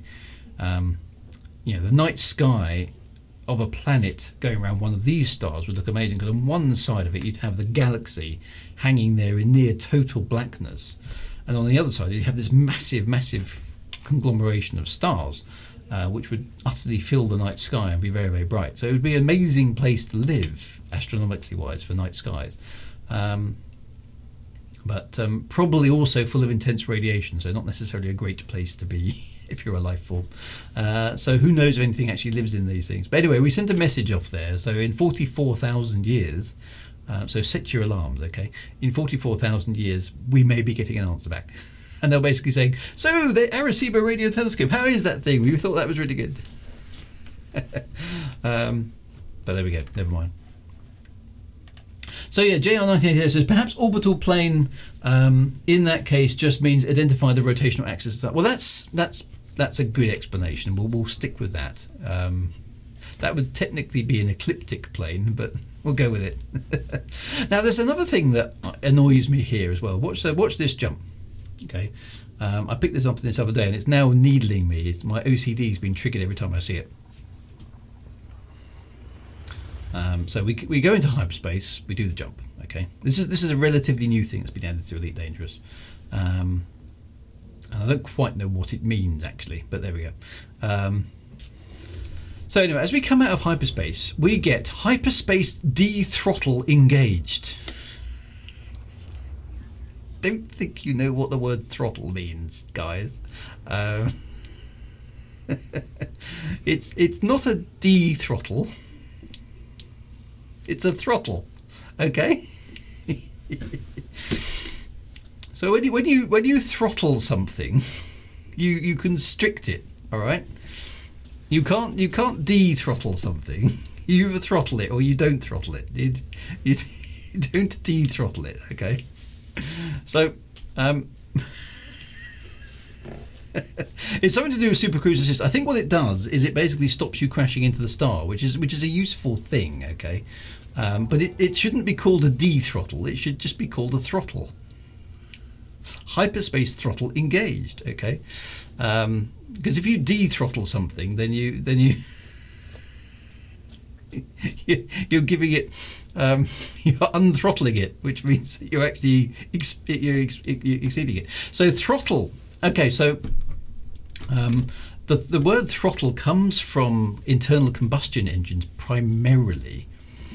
That's where this. And so basically, with a throttle, what you're doing on an internal combustion engine is you're controlling the amount of air that's going into the engine. So when the throttle is open, or fully, fully extended, you're letting the maximum amount of air in. But that's not throttled. Okay, that's open. When you're throttled, it's carburetors. Okay, when it's throttled, it's closed. So if you de-throttle something, you're basically saying maximum power.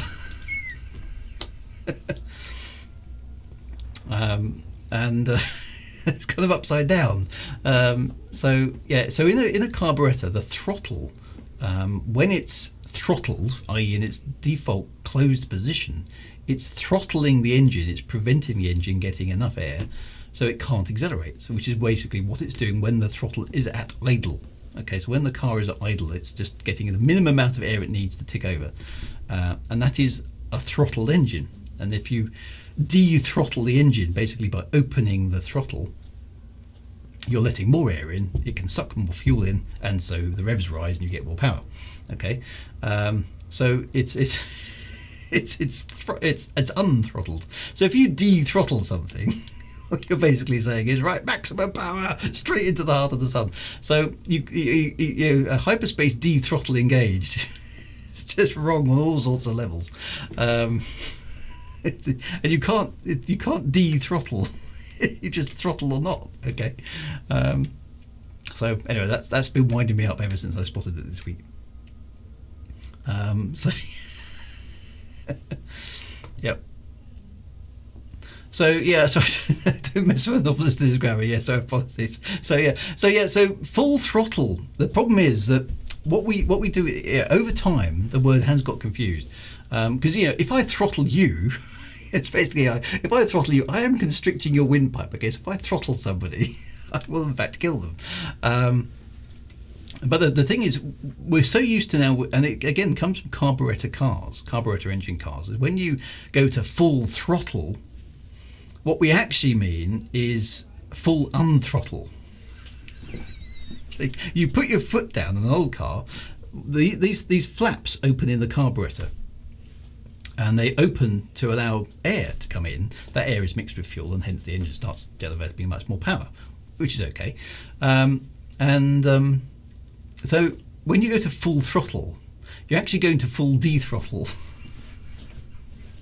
And when you pull your foot off the accelerator pedal, or the gas pedal as it would be called in the States, you're actually throttling the engine. Okay, but we tend to associate positive words with power and going faster. So give it full throttle. Actually, no, you're not giving it full throttle. You're giving it the full de-throttle. But never mind. So I don't think de-throttle is a word. So I think we should ban that. I'm going to probably have to start a petition to Frontier Developments to get that renamed, because it's just wrong. Okay. So there we go. That's my rant for this evening. So yes, it should be throttle. Throttle back would be okay. The throttle back, because you can have the throttle, okay, in an aircraft, can have different positions. So your throttle would normally be, in an aircraft, would normally be a lever. Okay, in a car it's a pedal, but in an aircraft it's generally a lever. So you can throttle up, which is basically push the throttle lever forward, or you can throttle down, which means pull it back. And the same usage has been used on spacecraft as well. So go for throttle up, as the doomed one of the doomed space shuttles. That was one of the things that had triggered just before I think it was the Challenger space shuttle was lost. Was it Challenger or was it the Columbia? Challenger, I think. So throttle up would be put the throttle fully forward, but that actually is de-throttle the intakes to give it maximum power. But anyway, so de-throttle is wrong in all sorts of the word. So up is not forward, though, the throttle up. So I don't know which way around the throttles work. Then you push them forward. So throttle forward, what kind of make sense?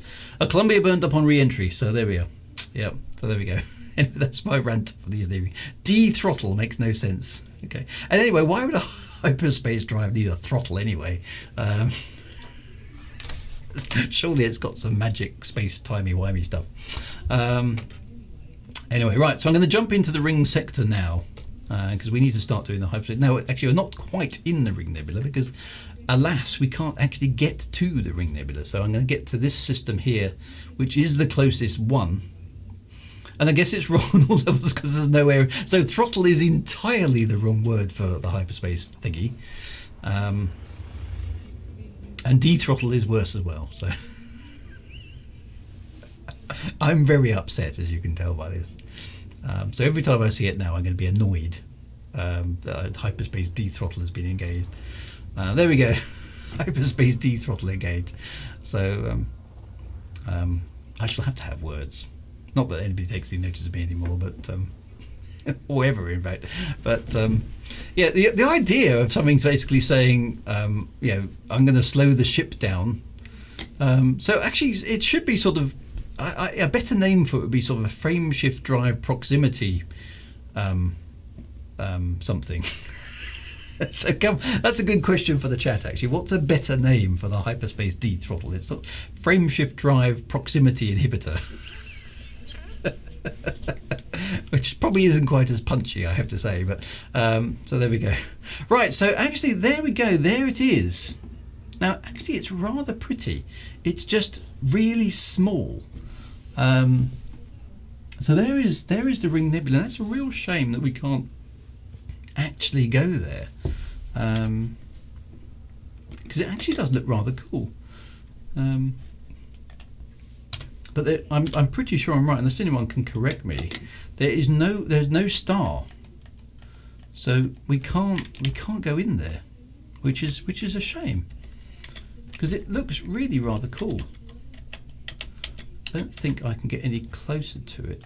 So that's the maximum zoom. You can see that they've put some structure into the the actual thing, but there is no star.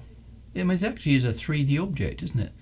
So it's a real thing, and you can actually see it's a ring, but there's no way in, which is kind of like, why didn't you give us a place to go?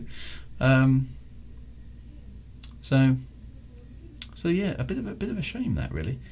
But this is the nearest. We're in the nearest system now that you can actually get to it. The start density out here is not very big, so this is the closest system. I don't know how far away that is, but it's probably 10 light years or something. Maybe that's where Raxler is, yeah, and there's no way to get there. But that is the closest visual representation I can get for it.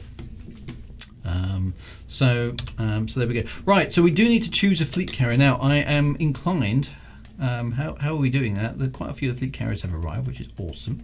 Thank you very much for bringing them along. We have the Tanelorn, we have the JMC Mining Ship Red Dwarf, we have the Absolution, the Omrin Langi, the Armadare, and Storm's Nest is here now. Storm's Nest I think we did last week, Armadare the week before, so I think it's only fair to give the Omrin Langi a chance tonight. So let's go there. We will rendezvous at that fleet carrier, and go there. So set course, for that fleet carrier, the Omrin Langi, and we'll use that as the backdrop for tonight's hyperspace jump. It does look kind of painted on in Super Cruise, doesn't it? It's not going to move, but it definitely has a 3D structure in the galaxy map there. But it's a shame that's as close as we can get. So it looks like quite a fascinating place to go and explore. So and maybe I'll ask that as well as the hyperspace D-throttle. I'm going to ask, can we have a star in the middle of the Ring Nebula, please? Because there should be something there. So there we go. Maybe they're going to add, say, something later. So it looks like a hamburger. Yeah, I suppose it does a bit. Frame shift anchor engage. I like that coordinate. That's good. Chuck that out.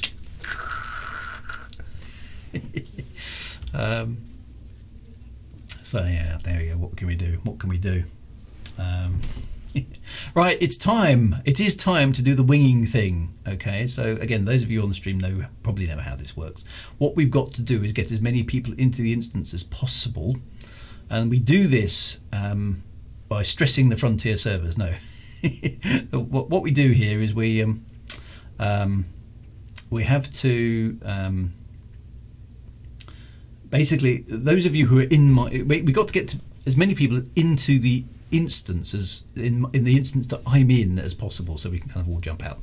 So the way we do this is the people who are in my wing will almost certainly jump into my instance. So what you do, once you're in my instance, then you basically shut down the wing and then wing up other people who are nearby, get them into the instance, get them to jump in, and then hopefully hopefully we get as many people in the instance. So we just keep doing that until we sort of run out of time.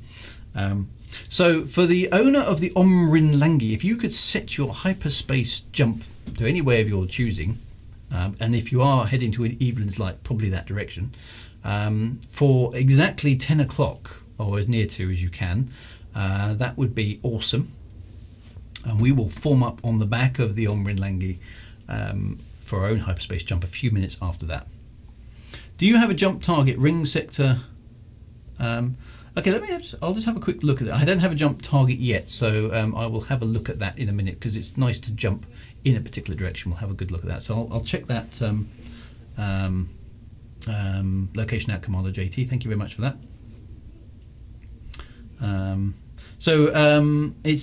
Is it named for one of the Viking longships? Okay, well that's if you're the owner of the Omrin Langi, then do let me know the naming behind your fleet carrier. Some of them are really, really good. So Kamakichi, if we can go towards the Ring Nebula, yes. If there's a star in that line of sight, then that would be awesome. Other carrier owners, isn't it about 21:40? I think you need 15 minutes, yeah, to charge your jump drive. So the Kazakh says, I'm not the owner, but I'm Norwegian and recognise the name. Okay, well that's cool. What I like about the fleet carrier naming is there's a lot of international stuff in there as well, which is really good to see. Lots of sci-fi references, of course. Yeah, so those of you who are currently in my wing, just wait for me to get there. I'm almost in range. Once you can see me, then you can drop the ring. Through the ring, says Sidewinder 40. Okay, Kamakichi says ring sector QD-SB40. Okay, we'll have a look at that in a minute. There's the absolution. So lots of fleet carriers here. Thank you for bringing those along, by the way, everybody. Really appreciate that. That's all very cool. 21:44 would be the best time to hit the jump button for the carrier. Okay, so if the owner of the Omrin Langi could set their jump, well, in fact, you're just about to be queued up to go. Right, I'm almost there. Press to disengage. There we go. Boom. With a bit of luck, I will. There we are. We are here. So I can see my wing in the instance and somebody else. So that's a good start. So if you're in the wing, you can now, I think you're okay to drop the wing and start inviting some other people in. I will do the same. I'm just going to fly down to the back of the fleet carrier. We tend to kind of hang around at the back so we can watch the fleet carrier go. I don't know which direction it's orientated in. So let's find out.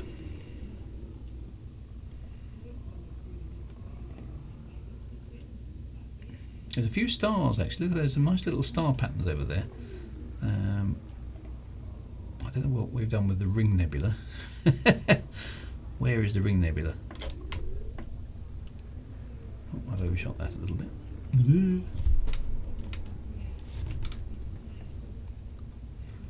don't want to be too close because you get bashed about a bit, don't you, when you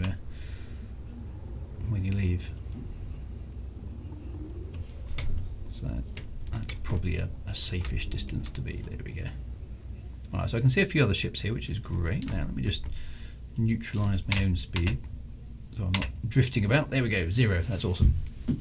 Kamakichi, I never get in the same instance of drew out a wing. So right, so wing invite. So I'll start doing some as well. Right, so there we go. Right, so what have we got here? So there's a few people. Anybody with 0 light years, I think, is potentially local, as it were. And there we go. So, oh, some of that's already in a wing. It's a fire. Where are you? You must be down the list here. There you go. Right. So get you guys in. So once you're in, again, drop the wing and just keep doing it. The moment you're in the instance, you can start winging people in as well. So, yeah, obviously, good luck with it. Right, so let's get this hyperspace destination sorted out as well while I'm doing that. While folks are doing that. So, ring sector QD-S B4-0. Okay, so that's that's a good line. So well done, Kamakichi, for spotting that. That looks like a pretty good destination. So okay, we will definitely use that. So when we get in, ring sector, can't spell, ring sector QD-S B4-0 is where we will jump to at the end of the stream. So that'd be good. We always wing it at the end. We do. Right, so let's just have a look around. So there's okay, so there's the fleet carrier. There's a few other ships here, so let's just, there we go. Where's the Ring Nebula itself? Actually, that's pretty good. Look, so we're going to kind of fly straight past the Ring Nebula in the hyperspace, of course, but you're not doing too bad. So we got 7 or 8 ships here at the moment. I've got a space, so I will try and invite Commander Clarkey. There we go. So there we go. Ooh, I had you there for a moment. There we go. I think. Now the UI is seized up. Right, so there we go. The fleet carrier is making its way to depart. That looks like it's just winged you up there, Commander. So I seem to have lost control of my UI.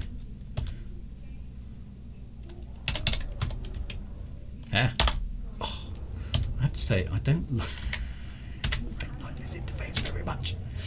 It's annoying. There we go, it's working again. It's not very easy to manage with a lot of people. Although I suppose it's going to be tough regardless, isn't it? Right, so there's pending friend requests.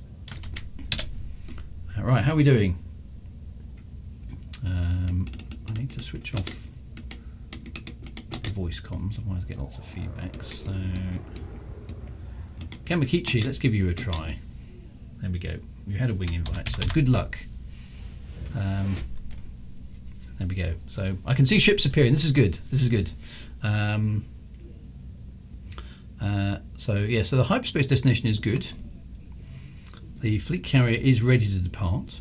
So we'll watch that, and then of course we need to do the epic music. Let's have a quick look outside. How are we doing? So we have the Grace. We have a nice Anaconda. Oh, that looks like a cutter there, which is jolly nice. Imperial Clipper as well. A few other ships going on. We can see how far we come because look over there in the corner is the is Barnard's Loop, which is of course where the Orion Nebula is and stuff. So so that's very cool. That's just quite nice. That's quite a nice screening in of itself, isn't it? That's quite good. There's the fleet carrier over there, and a few other ships coming in as well, which is excellent. So well done for bringing all your vessels across. Looking good, looking good. So Ice Storm Raider needs a link. Let me see if I can do that one. There we go. And so just keep anybody who's already here. Keep trying to invite other people in. That would be really good. So Master Fleet, there's ships arriving. So I say once you can see me and you confirm you're in my instance, then drop your wing, and then I can invite some other people in. That's just the way we have to do this.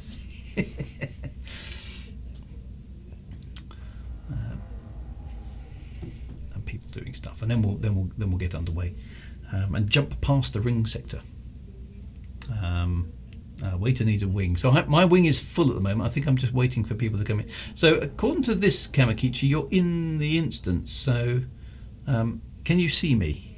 Because if you can, then you can drop the wing, and then that frees me up a space. So if anybody else is in my instance and can wing these people up on the stream, then please let me know. There we go. I've got a space. I will try and get Cadillac DeVille in if I can find him. Cadillac DeVille, here we are. Right, you should have a wing invite, sir. Kamakichi says, I see you, yay! Oh, somebody's already managed to get you Cadillac DeVille, so that's good. Commander Feely, do I have you on my list? Commander Feely, I do. There we go. Nope, somebody's already got you as well. People are getting there, so as you can see, that's good. So if anybody else needs a wing in, just let me know. But it sounds like people are getting to you as well, which is great. Thank you very much to everybody who's doing that. So the wing is the instance is filling up, which is excellent. Commander Ice Storm Raider is here as well. That's awesome news. Oh, and Kamakichi is the blue anaconda next to me. Oh, well, there we go. Perfect. You're right there. So that's awesome news. Some other people appearing as well, so there we go. Yes, it's always nice to see. So there are lots of ships appearing, which is great. So everyone is getting in, and we're looking good for a jump. So for those of you who've not done this before, obviously lock your hyperspace target on this ring sector QD-SB407. The trick is with the jump to make it sequence. We must all charge our hyperspace drives, but not go to full dethrottle. All right. You mustn't go to full power. Okay, let's go. Don't go to full power, because then you'll engage the jump. You can hold your hyperspace indefinitely if you don't go to full throttle. So we always cruise along at a lower speed to get all the ships kind of moving in the background as the music's playing, and that works really well. Right, so me please, Kelvinator. Right, so let's get you in, sir. Commander Kelvinator, where are you? Down we go. Commander Kelvinator is there. Right, there we go. Nope, somebody's already got you. So don't go to full dethrottle. Yes, exactly right. Right, so again, I'm going to go down the list to anybody who's not visible immediately. Anna Claire, are you in? What about under throttling? Yeah, we can probably under throttle. So who else do I need? Kyla Kedrick. Well, let's invite you to the ring. No, you're already in the ring. Commander Bograt, how are you doing, sir? There we go. I'm going to invite you to right, so 10 minutes before the fleet carrier jumps out. That's good. So, if you need an invite, full kablama, yes, or just full power. Anna Claire is here as well. That's fantastic. See, I'm a bit confused still. Me being a bear of very little brain.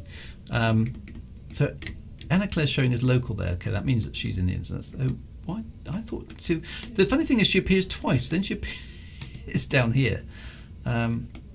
and I think here as well. No, she's disappeared from there now. So Evelyn Soren. So you need to be in the wing. No, you're already in a wing. So anyone else? Mere mortal. Okay, let me see if I can get you in. Can I see you on my list? I can't. No. Let's invite.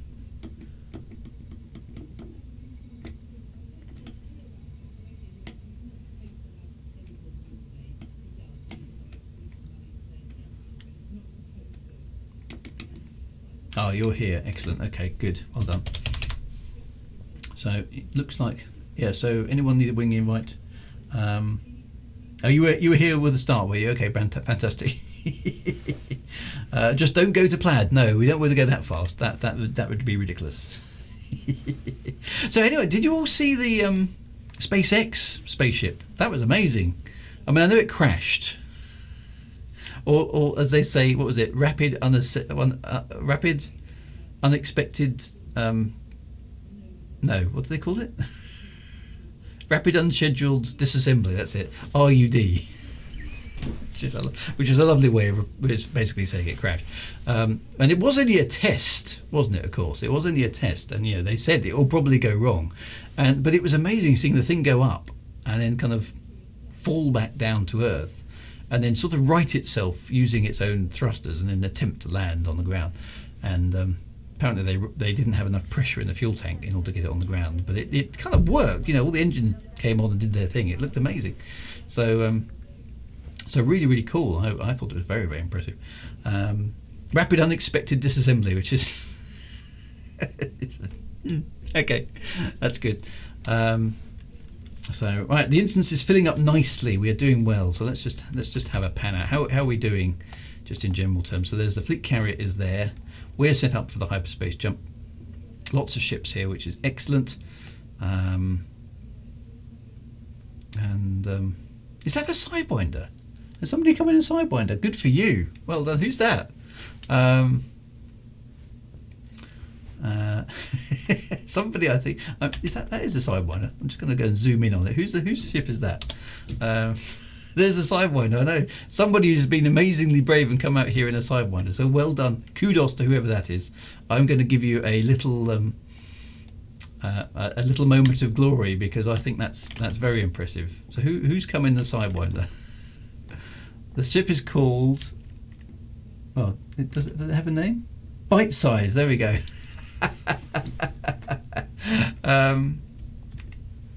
There we go. The ship is called Bite Size. So well done, Commander, whoever that is, for bringing the Bite Size along. I appreciate that. That's awesome. So the ships are assembling. The ships are assembling. There is the star.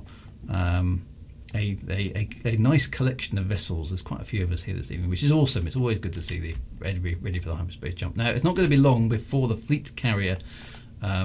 Was it Bite Size or Bite Size? That's a good question. I didn't see it on the stream. Let's just zoom back in again.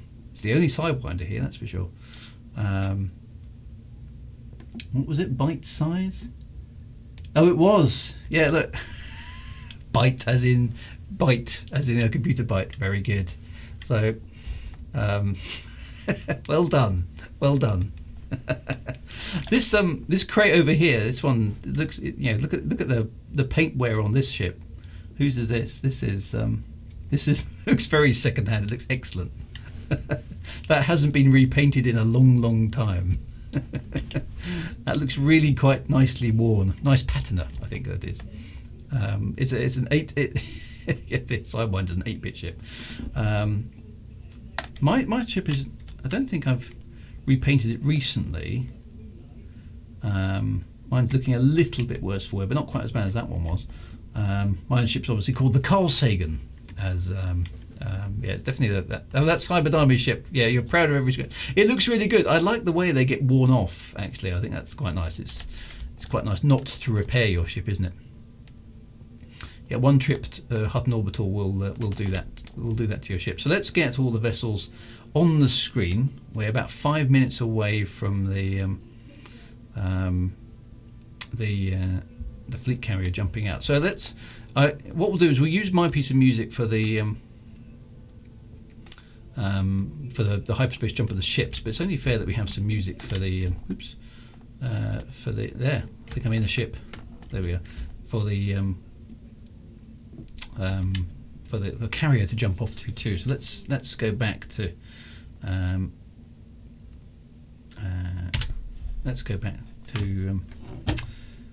my rendition of the Frontier theme. Let's use the more classical interpretation of the Frontier theme while the fleet carrier jumps away. So there we go. Where is that? Let me get. I've got too many files. There we go. Nope, not that one. Streaming folder. There we go. So music. Right. So the Frontier theme. There we go. Let's give that. As we watch the fleet carrier jump away. So I'll give it a minute or so, and then the fleet carrier can be jumping away as it goes. So yes, it's looking good. We're looking good. We have lots and lots of ships in the instance now, which is very nice to see. Let me just back off a little bit further. There's a few more ships just coming into range there. Perfect. A nice fleet, a nice ragtag fleet. Yeah, so I must admit, some of my ships I keep their paintwork up to date, but the exploration ships, I think they look quite nice to kind of just be left, don't they? So there we go. Right, so the fleet carrier will be jumping shortly. Have we had the 5 minute? Have we had the 5 minute warning for the fleet carrier? Because I'm in the camera, I can't see it. So is the 5 minute warning gone? I think it probably has. So. Let's have some music for the fleet carrier departure. Let's have that Frontier theme again because Elite, right? So this is the same tune, but this is the slightly more orchestral version.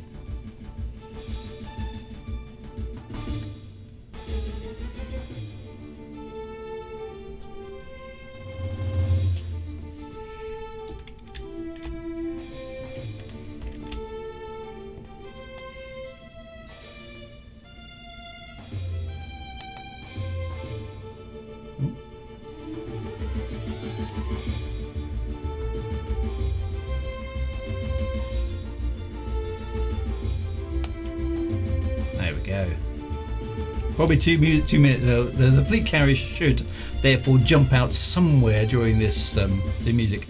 Now, yes, Uncle Art. So David Lowe is the guy who wrote this piece of music for Frontier Elite 2 back in 1993, and he's got a company which I think is with his daughter called Uncle Art, and there was a Kickstarter a few years ago now where they basically raised funds to take this piece of music and actually have a proper full orchestral version produced, and then the result was made available on CD and vinyl, and I've got the vinyl version downstairs that is amazing proper classical interpretation of this piece. So that is a really worthwhile thing to listen to. Now what I will do, a few people have asked me about this already, and I will reach out to them to see whether or not they mind me using, because I've got the digital download of it as well, but I don't want to use it without their permission. Whether they'll allow me to use it on stream at some point, so we can actually use the official version of the Frontier Elite 2 theme tune by the original composer to do something too. We'll have to do something special. I have met, I think it's Holly's her name, the daughter. I have met her actually once. I did bump into her at one of the conventions. Hopefully she'll remember me. So there we go. So the fleet carrier is about to go. So let's watch it go with the Frontier theme tune playing in the background. So all credit to Dave Lowe for this amazing piece of music, of course. So with a bit of luck, we'll see it jump. Maybe in time with the dramatic bit, we'll have to wait and see. There it goes. Perfect timing.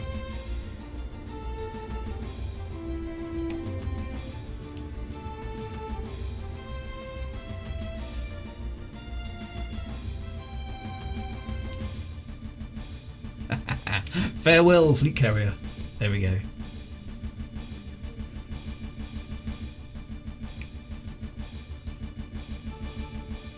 I couldn't have timed that better, actually. That was awesomely well synced.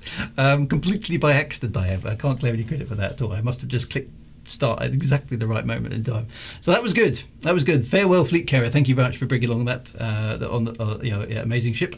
And as it disappears into the darkness to wherever it's off to. Now we need to get our own fleet moving. So back into your ships, my friends. Now charge your hyperspace drives. Okay, charge your hyperspace drives, but do not go to full D throttle, full throttle or full power. Okay, we're going to set the cruise speed at 100 meters per second. So align yourselves with the star in front, which is where we're going, and then gently accelerate up to 100 meters per second and see if you can keep your ship in formation.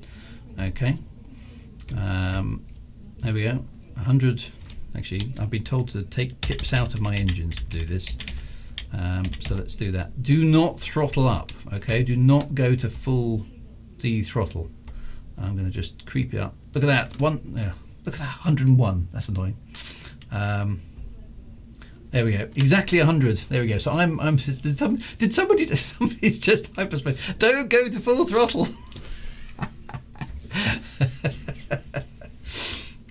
That's premature hyperspace or something. Don't do that. Okay, that's not what we're going to do. Right. So. We are going to go, right, jump time. Yes, I need to give you a jump time. So let me just have a quick look here. How long is my piece of music? It is, I need it not in beats, I need it in time. Oh, I don't know how long it is. It's probably about 3 minutes long. So right, so let's go and have a look at the jump time. It is 22:02. We will jump on 22:05. Okay.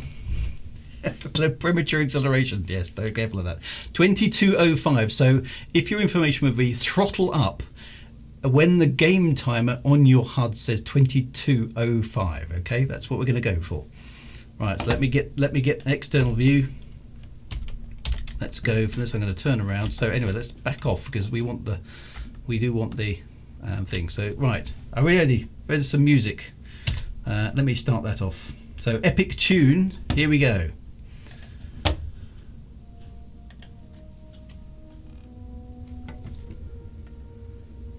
$22.05 is what you're after.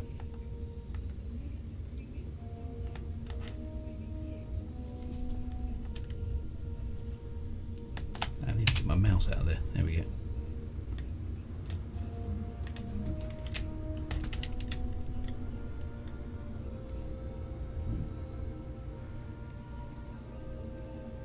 It starts off very quiet. Yes, it starts off very quiet.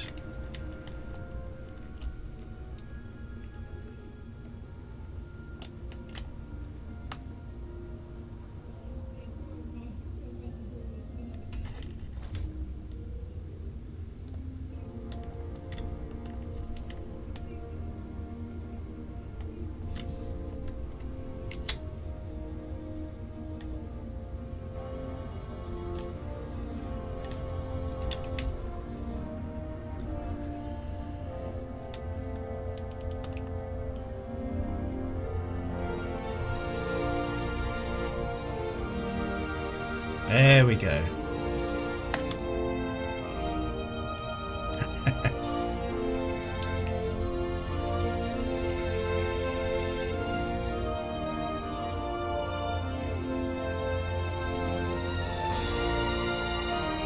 Welcome to the Ring Nebula.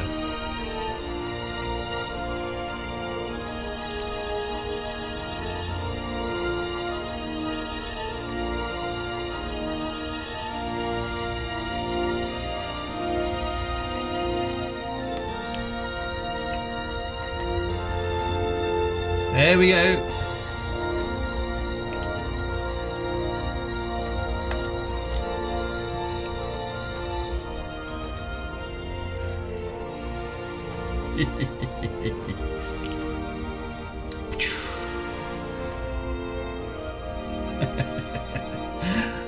Lovely hyperspace jump. Clever girl, yes, clever girl.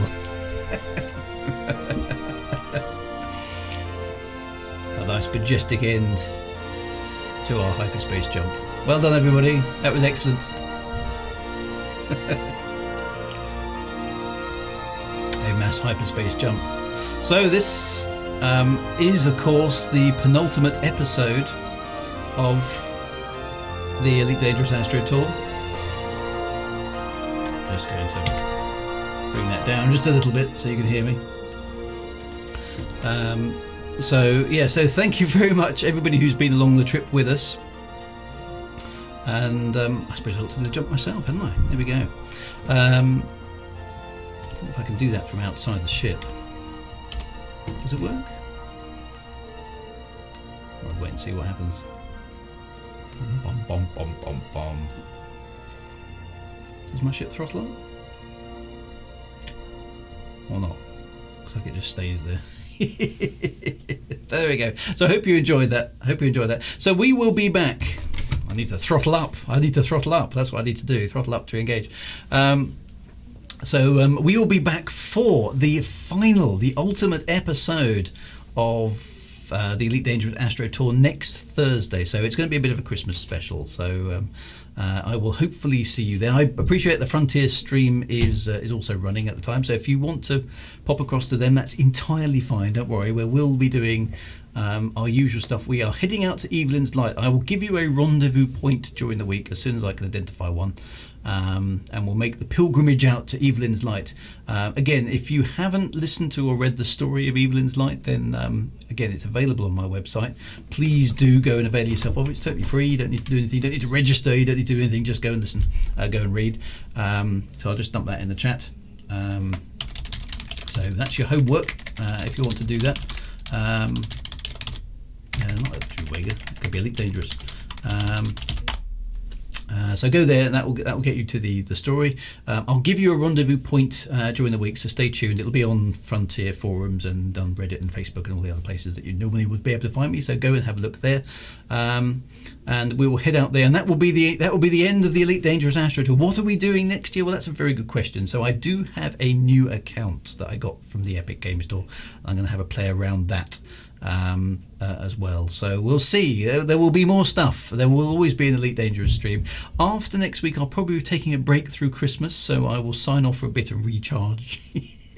But we'll certainly be back in the new year for more Elite Dangerous shenanigans, and of course we've got Odyssey to look forward to, so enjoy the trailer later on if you're going to stay up. I'm going to watch it tomorrow, but if you're going to stay up, then obviously enjoy that.